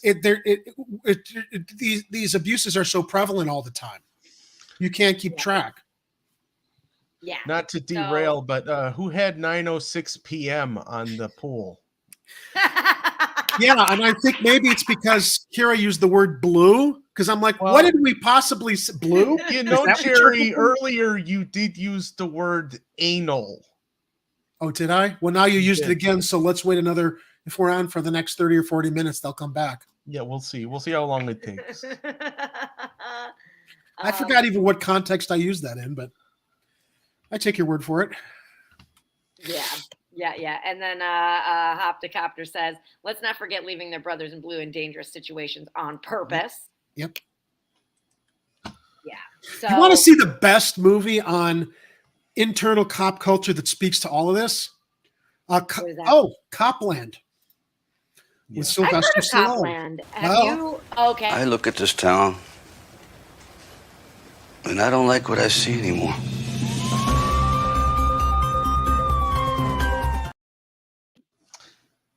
All right. The city have preceded our cop talk, but that's cool. But it's about the I don't know if it's a real or fictional city of Garrison, town of Garrison, New Jersey, where all the New York City cops live, and they basically can get away with anything they want in their little town, and it basically shows how they're covering for each other in New York as they're planting evidence or trying to, cover. Bridgeport. Yeah. And then Hopticopter says that guy that was killed in training was in Southern California. Fucked up, man. Yep. That story made my brain want to explode. I couldn't believe it. I forgot. Copland was directed by James Mangold, and have you all seen the new Indy 5 trailer? Yeah, no, I don't see shit. I don't look for it on YouTube. Indy's back for one last adventure. But yeah, the director of Copland. I mean, he did Walk the Line with, which was about Johnny Cash story. He did Ford versus Ferrari last year. Did Logan, the Hugh Jackman Wolverine swan song story. Great director. And despite the fact that Copland takes place in New York, I mean, the tone completely reflects what we know is going on as far as cops covering for each other. And even when Internal Affairs is trying to do something, unless a cop, like the sheriff of that town, played by Sylvester Stallone, is willing to come forward, and he's not until the shit really hits the fan. Mm-hmm. It just keeps going on and on and on. Yeah. Yep. Oh man. Well, this was a really good conversation, guys. I got a little of my anger out. JR says the media also supports corrupt Fed agents, which is also wrong. They've done horrible things to citizens and yet still influenced and glad to do whatever is asked by them. Europe. Yeah, we got a real issue with chat. Oh, hey. Oh, Art had a theory here. Now, how would you know that? Art? How would you know that, Art? He's a connoisseur. The connoisseur. Yes. And then Kathy says, and then there's the CIA. Yeah, let's not even get started with that. $2 from Dominic. He says, let's remember that citizens, activists, and community organizers cannot reform the Chicago Police Department. This department's employees are appointed, hired, and paid with our tax money to serve the mayor and city council's interests. The only way to reform is to replace the people who hire and pay police department employees. Absolutely. Thank you for that, chat. Thank you for the support, Dominic, and the always wise words. Indeed. Yes, I love hearing the commentary from our viewers because they have a lot of insight. All right. Enough about the police. Let's move on. Because this is a really interesting story about Uber paying millions of dollars in settlements to the city of Chicago. Well, and mainly to the restaurants of the city of Chicago. So Uber has to pay millions in cash to provide free services to Chicago restaurants as part of a $10 million settlement with the city resolving claims that the rideshare company listed restaurants on its Uber Eats and Postmates platform without their consent and charged excess commission fees. Is anybody shocked? No. The settlement results from a 2-year investigation by the city into alleged misconduct on Uber's meal delivery platforms. The city said in a news release Monday that after reaching out to the company in 2021, Uber removed all the restaurants from its platforms that had been listed without consent and agreed not to list Chicago restaurants without their consent in the future. At that time, Uber also paid $3.3 million to restaurants that were allegedly charged commissions higher than the 15% allowed in the city's emergency fee cap ordinance. The company must now pay an additional $2.25 million to restaurants that were allegedly charged commissions in excess of the fee cap and another $500,000 to restaurants listed on its platforms without consent. The company is also being required to cover $1.5 million costs of the city's investigation, according to the settlement agreement.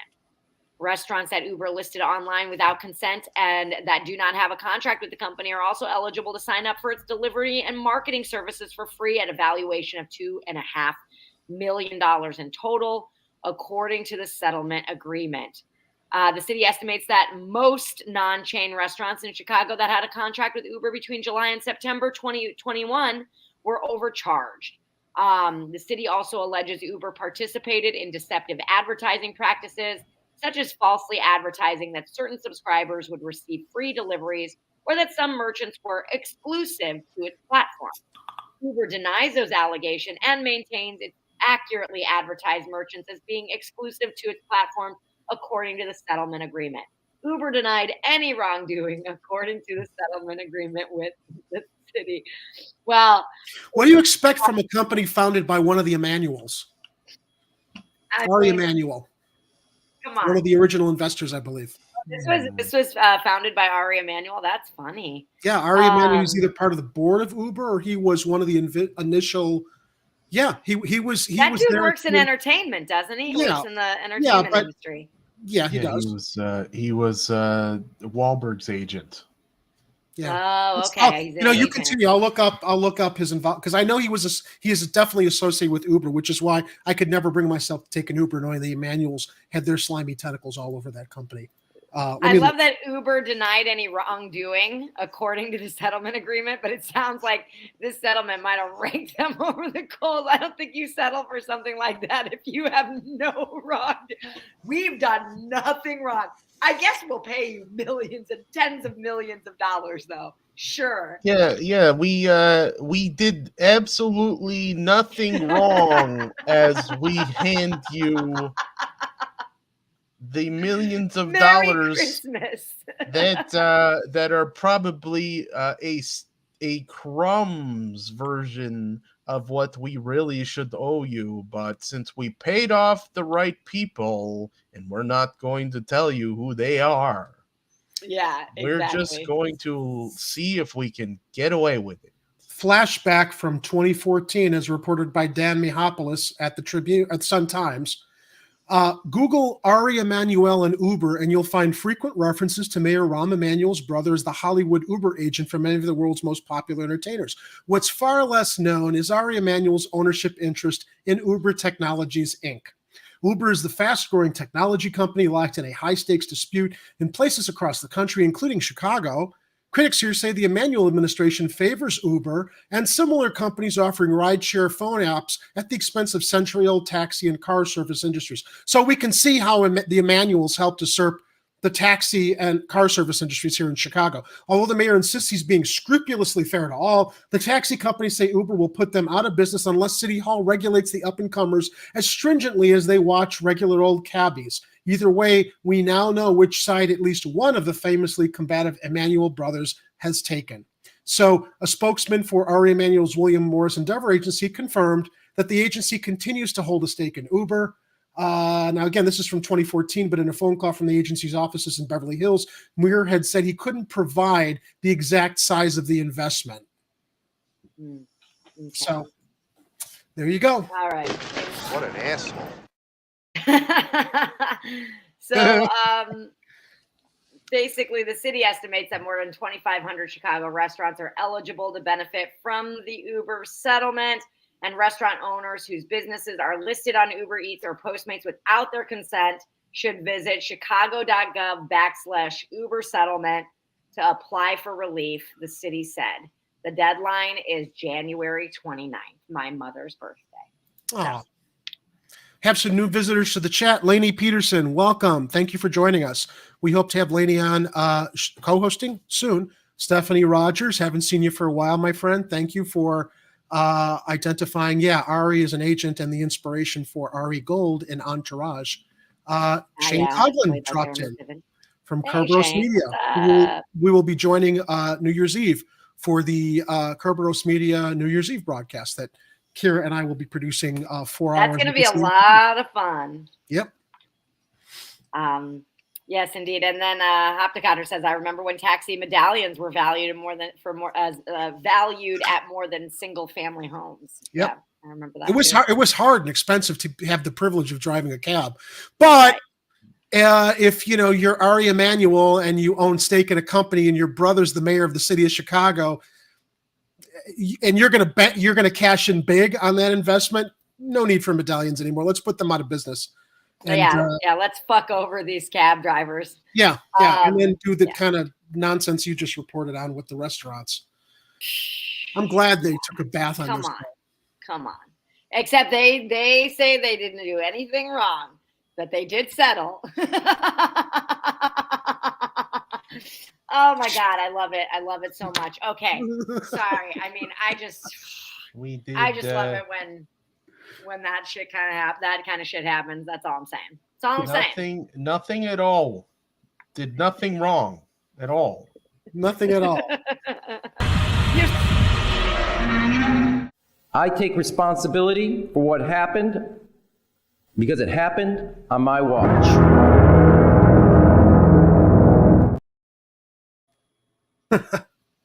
I like this new feature here on StreamYard where it fades in and fades out the video clip, so it's much more seamless, much more production value. Kathy Powers says, we didn't do anything wrong, and we won't do it again. Yep. All right. That's enough. All right, let's get into our last story, okay? Yep. Because I actually do like all of our stories today, so I wanted to get through it. Usually I'm just like, if we don't get through them all, I don't care. You guys, that's a horrible thing to admit. We're having a fun time in the old corner tonight. It's all good. See, this is the great thing about having the show 2 days a week is if we don't cover it today, we'll probably cover it on Friday. Yes. Yeah, exactly. Okay, so tiny homes to combat homelessness, ? So Brian Crone was homeless a decade ago and has been an advocate for the homeless ever since. He is the founder of Chicago Tiny House, a nonprofit started in 2017 that proposes building ecosystems of cheap and small residential units that would provide shelter to people experiencing housing instability. The idea was briefly considered under former Mayor Rahm Emanuel's administration, but didn't get enough momentum. Now, under Mayor Lori Lightfoot's 2023 budget that passed last month, the city will direct $3 million in federal COVID-19 stimulus funds toward a tiny homes project that she said will be the first of its kind. Crone said that it was a long-sought victory for his organization, which has watched the concept take off elsewhere in the U.S. That's what I didn't understand. In this article, they list a bunch of other areas where they're doing tiny homes, but then Lori Lightfoot says it's going to be the first of its kind. I don't know. Yeah, I'm looking at the picture of the tiny homes, and it's like one step up from a tent that they're already. Yeah, that's basically what it is. It's like the story of the three little pigs. You've got the house that's made of like straw, of wood and brick, and progressively we don't have enough vacant housing across the city that we can't retrofit to put homeless people first of its kind, Jerry. First of its kind. Yeah, it's the first of its kind. Okay. Wait. They're doing it in other cities? First of its kind, Jerry. It wasn't your idea, Lori. You stole it as you steal all your ideas. I'm brilliant. Bitch, am I right? I'm wondering. I'm brilliant. I came up with this idea all by myself, and it's the first of its kind. Yeah. Well, I'm wondering if she meant, because it, like, from what some of the videos that I watched and some of the things that I read, it seems that the policy around the tiny homes hasn't been really good, right? Like, they build them in these other cities and then they don't keep them going. Like, they don't have the funding to keep them going, which, you know, if there was like a tax increase on, you know, homes over $1 million to actually have that funding be available, that might have been helpful. But, you know, that is, from what I'm understanding, has been one of the issues in some of the other cities where this is happening. When I grew up in Wilmette when I was younger, my dad had a tiny house behind our home, and it was called a tool shed. That's essentially what this is. It's like a lawnmower shed.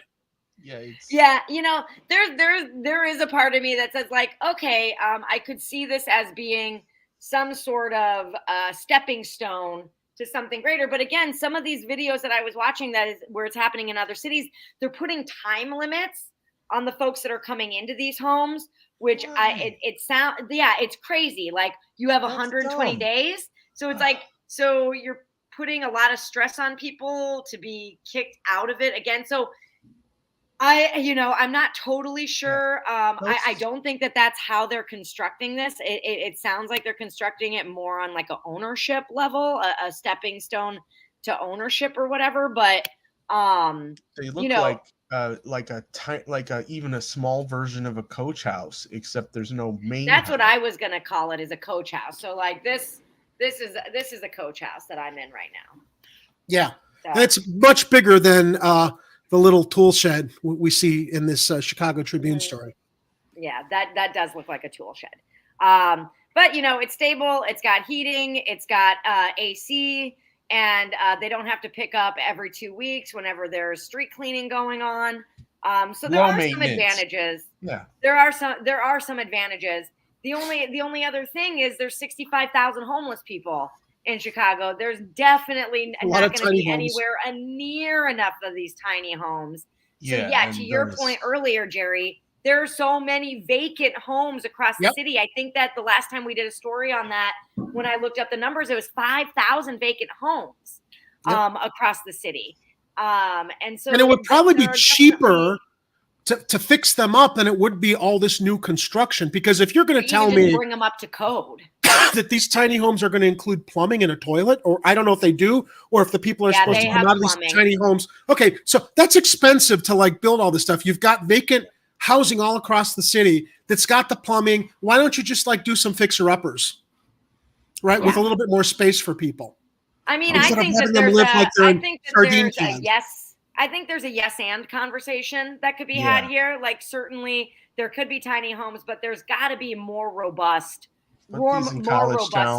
solutions, right?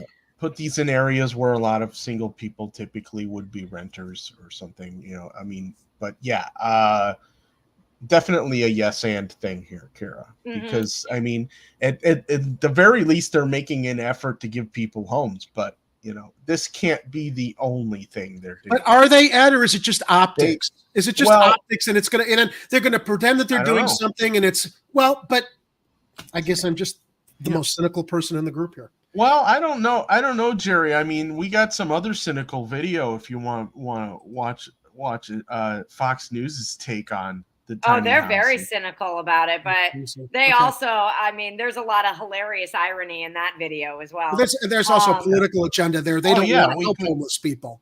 Okay. They don't want to help homeless people. And it's clear their attitude toward the homeless is very snarky, nasty. Sarcastic, snotty. Every time I see one of them, I just want to like beat the smirk off their faces. That's why I said there's a video that we couldn't get to at the end if you want to become enraged.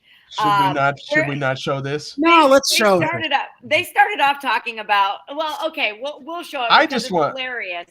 They started off talking about the American dream, which is fucking hilarious. Like, eat a dick. Oh, sorry, now we're gonna have porn box again. All right. So Well, they haven't come back yet. And I said anal. I said anal. Yeah. All right, we'll watch some of this video. Because we got to wrap the show pretty soon. Okay. So let's boot it up here and let's just. Okay. And actually, I've only just saw like the first 10 seconds, so I'm going to be shocked. I want to knock this guy's teeth out already. He's one of those Men's Warehouse male mannequins that Fox News puts him back behind the desk. That's right. You guys had him on Hardlands earlier, I think. One of them. I can't tell them apart. Yeah, it was this guy. The compassionate left wants to turn the homeless into Keebler elves.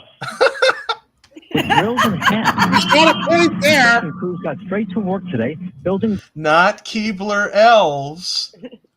But the thing is, Fox doesn't want to provide solutions that would actually provide homeless people with dignity. No, because they just want to make fun of everybody else. Use it as a way to knock the Dems, who are useless to anyway. But keep in mind, anytime we're showing anything from corporate news, we know that it's basically they're just doing kayfabe duopoly matches, and they're cutting promos trying to make the other side of the corporate duopoly look bad. So we're basically just making fun of the information as they're distributing it and covering the things that we think might be interesting to you. Building these, known as tiny homes. This is an example of one of the constructed units. It comes with a door that locks, an air conditioning and heating unit. Okay. And most importantly, I'd like to see him locked in there with the air conditioning and the heating. I'd like. I mean, it's not a big space, but if you aren't a person who needs a whole lot of stuff, it's better than a tent, is what I keep thinking. Yeah, and you have to keep moving, and it gets blown away with the fucking wind. Yeah. But that looks a little bit more spacious than this, because I was going off of this photo. Maybe it's just an optical illusion that they actually have more space inside than the photo shows. But to me, they look like lawn sheds. What this guy just walked into has a little bit more space, I guess. Yeah, and here it is. They bring Lori up on the screen, so now they're making it political. Identifies as a leprechaun, wants to bring this elven village to Chicago. According to the Tribune, there's about 65. Wait, I gotta back that up just a few seconds. All right, let's let him say the whole thing. This is an example of one of the constructed units. It comes with a door that locks, an air conditioning and heating unit, and most importantly, a bed. So Lori Lightfoot, who occasionally identifies as a leprechaun, wants to bring this elven village to Chicago.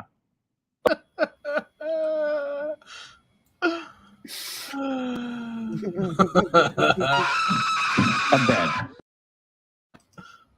So Lori Lightfoot, who occasionally identifies as a leprechaun, wants to bring this elven village to Chicago. According to the Tribune, there's about 65,000 homeless people in Chicago, but this isn't really about homelessness at this point. It's deeper. The Democrats are actively downsizing the American dream. Really? That's your take? That's his Downsizing take. Can you the believe American dream? that is his take on this? Of course it is. Are you kidding me? Because this guy on Fox News has a union that protects him and gives him a huge salary with benefits while he's shooting his mouth off against the rail workers who are striking, right? With solidarity with unions or working people. He's got his, fuck everybody else. Oh, and by the way, downsizing the American dream. Fuck you, you don't get sick pay. Fuck you, you don't get your wages that go up with your productivity and with inflation. But they're downsizing the American dream because they want to put the homeless who are living on the streets and in tents into tiny homes. Yeah, and this isn't That's the flip side of the duopoly. We know the Republicans are odious.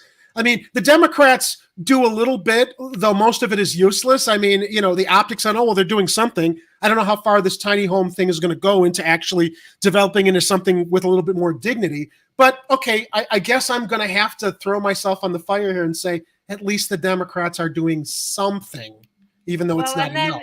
Pat says, so the American dream is the tent city in Toohey Park? Yeah. No, because they clear those tent cities out. They want, it's a little harder to get rid of a tiny home with a garbage truck and a bulldozer. Yeah, no, and the American dream is you have 3 jobs and you work yourself to death. It's uniquely American, Kara. You got 3. You got 3 jobs. You get any sleep? I know, what a fuck. You remember that? I do remember that. Good old GW. Oh, it's American dream. How uniquely American. No, it's not. Uniquely American. It is And uniquely American. Yeah, and by the way, you guys should know that the rail workers have disowned both the Dems and the Republicans. They're calling for the creation of a Labor Party. Yeah. I hope they strike illegally. That's what I want for Christmas. And I'm sorry if it's going to like slow everything down to a standstill. If that's what it's going to take to like push some people to pay attention that it's at the break. It is at the breaking point. It's not. It's past the breaking point now. Okay. It's past the breaking point with 2 parties that neither stands up with labor and improving the quality of lives for American workers. It's mean. Stock your pantries if you can. Just make 7 sure days of sick pay. You don't know. That's all they want. 7 days of sick pay. People who make this economy go. Yep. No, they asked for 15 and they really should get 30. In fact, other countries give people like a month of leave. And ultimately, this is about management keeping the workers in their place. It's not an unreasonable request. But they think, well, if we give them this now, what are they going to come for later? Why don't you give them more so that they don't come for you later? That's right. Why So don't that you they're be on a happy and bridge with comfortable labor and in their job. understand that exactly. And that they do a good job and they don't die on the job and they don't make stupid mistakes. Anyway. Onward with this douchebag. Let's see where he's going with this. Lower your expectations. More like lower whatever your idea of success is. The Democrats know better. And the Cleveland Village is just another example. Here's how it worked out in Seattle. The homes are empty.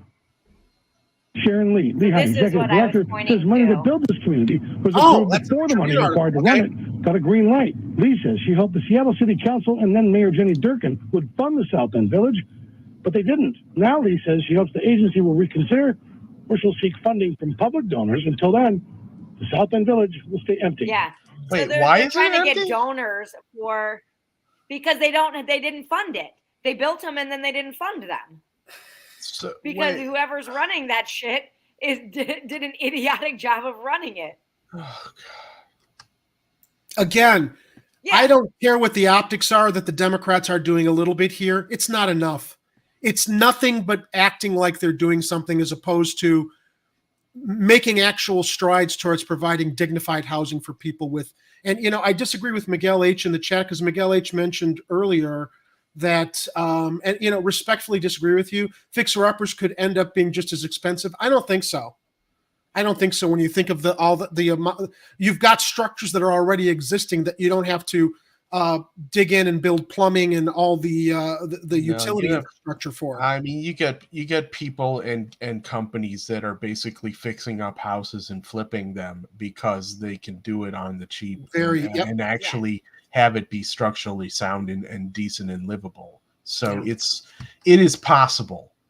It may not be the top of the line stuff, and it might not be all new stuff like they're building here, but then it'll be like a regular size home.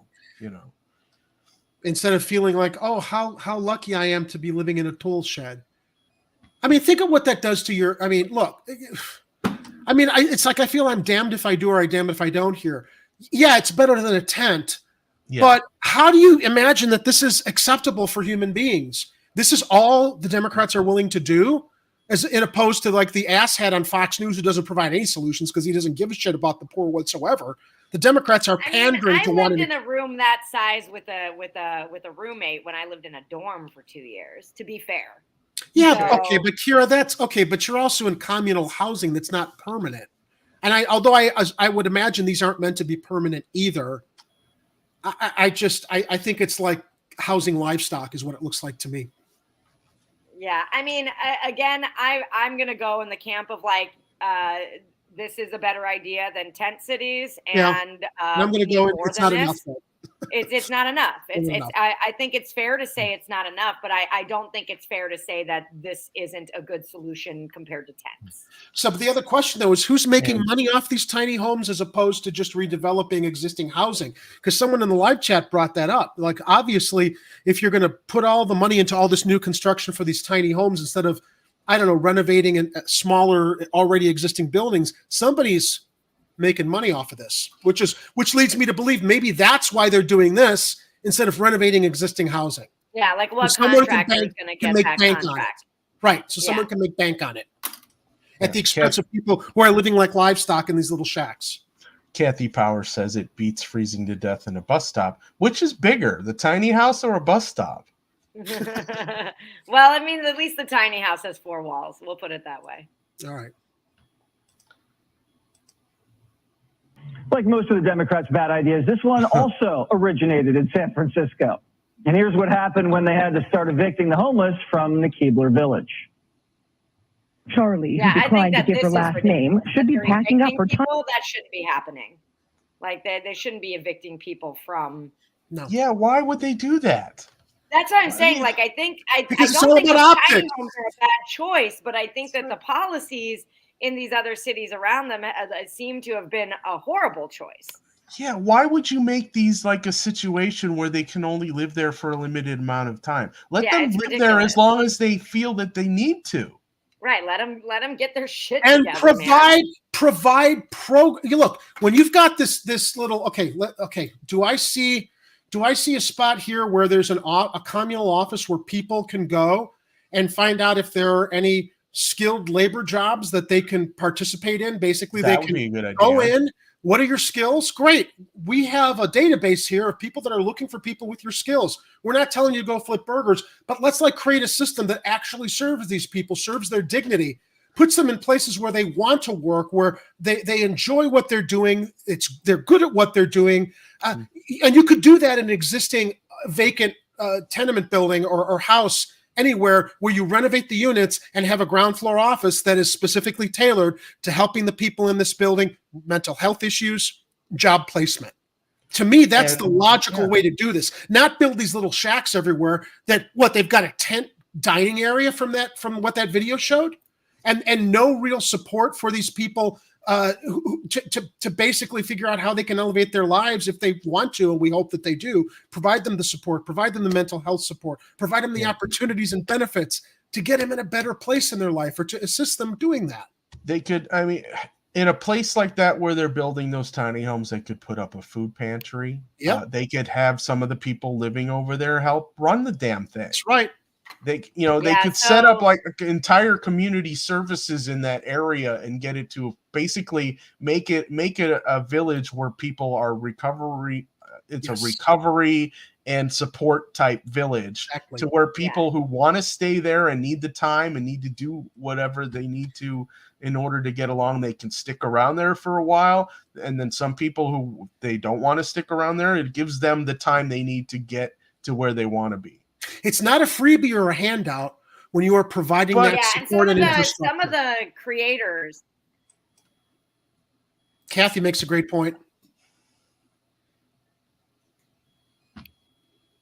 If you do that, how can you feel superior? Well, and some of the creators of the like some of the advocates of the tiny home said that they imagine these as being like hubs that can have community centers and gathering spaces and close to grocery stores and transportations, so that the people that are living in these homes can have a sense of community, right? And so I think that if it's done, it could be done well. Is what I'm saying. I just think the other thing too, Kira, the optics are you're a poor person, you live in one of these tiny homes. Wouldn't it be a little bit more supportive to your dignity and your mental health if you were in one of these, I don't know, rehab buildings that have small apartment units, but also have that hub we're talking about for support on the first floor? I mean, it's just so much is tied into a person's mental health and well-being. You're still identified as like one of these poor people who's living in one of these shacks. I don't know. I mean, maybe I'm just being too utopian about it, but I don't think from a mental health perspective, as much as we're giving them what they need to survive. If I had mental health issues or I was homeless and I felt shame about my position, and it was on full display, this is where I was, just so I was protected from the elements. I don't know how this is conducive to promoting good mental health too, and helping provide the support that a lot of homeless people desperately need to figure out how to try to get stuff on track. I mean, some people are going to have internal shame from this type of situation, but I think overall it's definitely a step up from living in a tent, being out on the streets. I don't disagree with that. Running the risk of having all of your possessions plowed away by the whim of some alderman or mayor. I don't think there's going to be as much of a stigma for people as you may think there's going to be, but we're really not going to know until it happens. Yeah. So Yeah, mailing and addresses makes a very good point here related to why can't we do stuff with the vacant buildings and actually provide some semblance of an actual home and community as opposed to a metal shack that's a step up from a tent. Look, guys, I'm not disagreeing with you. Clearly it's better than living in a tent. But my standpoint is we know we can do better. Why aren't we demanding it? Why is this acceptable? Is my point. It's like Obama with Obamacare. He didn't start at Medicare for all and negotiate to single payer. He started at single payer and negotiated down to a big, fat, wet, sloppy kiss on the asses of all the insurance companies who helped draft the policy, which was just redressed Romney care. We know we can start higher, but we're always starting at a bottom. And we know that if we're the best country in the world, we know we can do better. This is not better. This is not better as a starting point. All right. No, I don't disagree with you. I certainly agree with you. And as we know, our elected official sold us out over and over and over and over again for tennis courts, for fucking soccer fields, right? Yeah. By not allowing a vote because 4% of Chicagoans might have a tax increase, and so that's where our duty as Chicagoans come in. Yeah, to demand more, but just to get her the fuck out of office and turn over this city council so that there are mandates that go toward housing our homeless, right? But no, I agree. The 5,000 vacant homes in Chicago that that could just be brought up to code and could house people. Yeah, absolutely. That could be another option. All of this vacant land that was used to be low-income housing and was promised as low-income housing decades ago. Yep. Yeah, that ought to be low-income housing, and that mandate comes with us speaking out like this and with our votes. And again, if this is what's happening, then we'll get people into these tiny homes and we'll continue to push for more. Fight for it. For more. Yeah. Good, they've got roofs over their heads, but we just have to fight for better for them. That's the fucked up thing about activism and organizing, right? Is like it is a very step-by-step process, and it sucks. I've been doing it for a long time. I know you have, dear. Sucks. I know. And I applaud you for it because I don't have the patience for it. I wish I did. I'm too burnt out from try to do good deeds and just constantly see that feeling like it doesn't matter. Most of what I want to see happen in the world won't happen in my lifetime. It won't. And we just got, that's sorry. That's how that goes. And so the more of us who can just essentially swallow that and keep pushing forward anyway, that's what has to happen in order for an actual wave of change to come.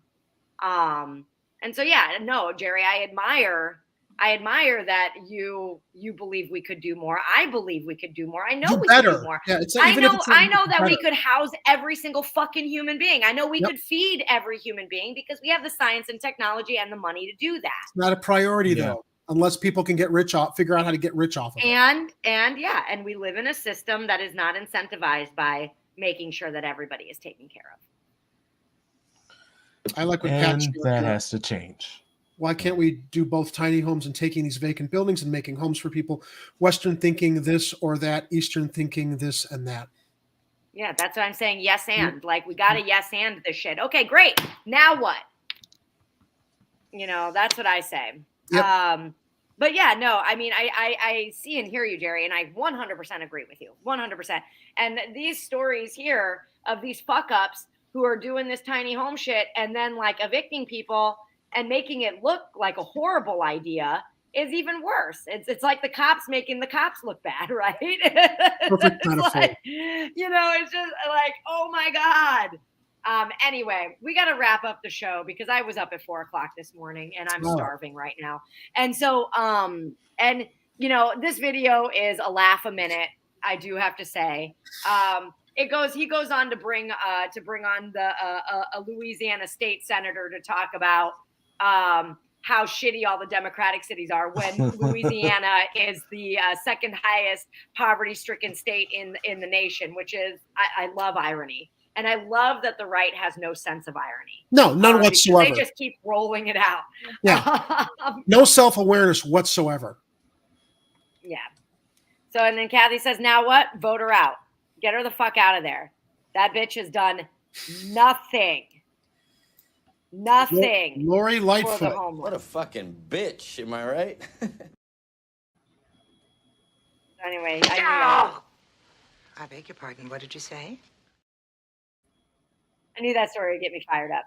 A lot of the stories tonight did. All right, you guys. All right. We'll wrap it up. Tell me when you wanted me to take us out, but you finish the show. All right. All right. Well, thank you. our favorite mayoral candidate. Come on, get in touch with us, Lugalbo. Come on, Lugalbo. Come on, man. Come on the show. Want to come on the show. Come on. I'll look him up. Spread your love and God. All right. So thank you, Ed. Thank you, Jerry, for joining me tonight.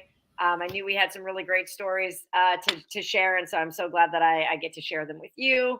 And thank you to everybody in the chat who joined us. I'm just reading some of the chats that we didn't get to, including Mississippi did it. What one can do, another can do. Indeed, Hoptocopter. Thank you all so much for joining us tonight. We had a blast, and we love sharing the news with you. My name is Kira Macoun. I will be here next Tuesday, so I'll see you then. But join us Friday, 7:30 p.m. Also, mark your calendar. December 23rd, we're doing our toy and food drive at the Patio Theater, showing a double header, including Jerry's film Solstice. So come on out, join us, high five us, and we'll see you there. Otherwise, see you next Tuesday. Hey, everybody, it's the crew of Chicago Corner and Hard Lens Media. I'm Jerry. I'm Kira. I'm Kit and Ed. Be sure to join your crew at Chicago Corner and Hard Lens Media for our first annual food and toy drive at Patio Theater, that's 6008 Irving Park Road, on December 23rd, starting at 5:30 p.m. Folks, this is a big event. It's our first time ever food and toy drive. We will be collecting shelf-stable canned food and new unwrapped toys to pass along to the Greater Chicago Food Depository and the Chai Gives Back Chicagoland Toy Drive. This is a chance to do good for the people living here in the city of Chicago. Plus, it's the holiday spirit, so if you don't got it, get it. And if you don't get it, go figure it out. We begin our live stream here in the lobby at 5:30 p.m. We will be greeting all of you good people that bring us canned food and toy donations. Make sure to warm up your vocal cords because we start with a sing-along. Solstice at 7, Home Alone at 8. All you got to do for half-off admission to the show is bring shelf-stable canned food or a toy. Help us help others. Merry Christmas, and please join us.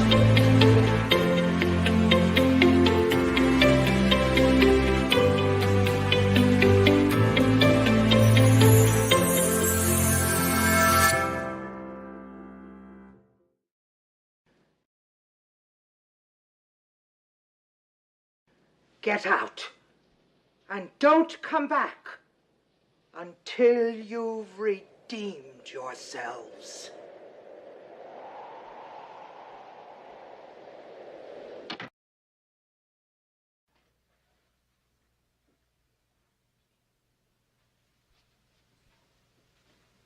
You're still here?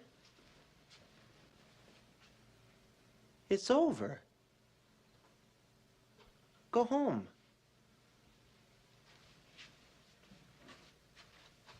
Go.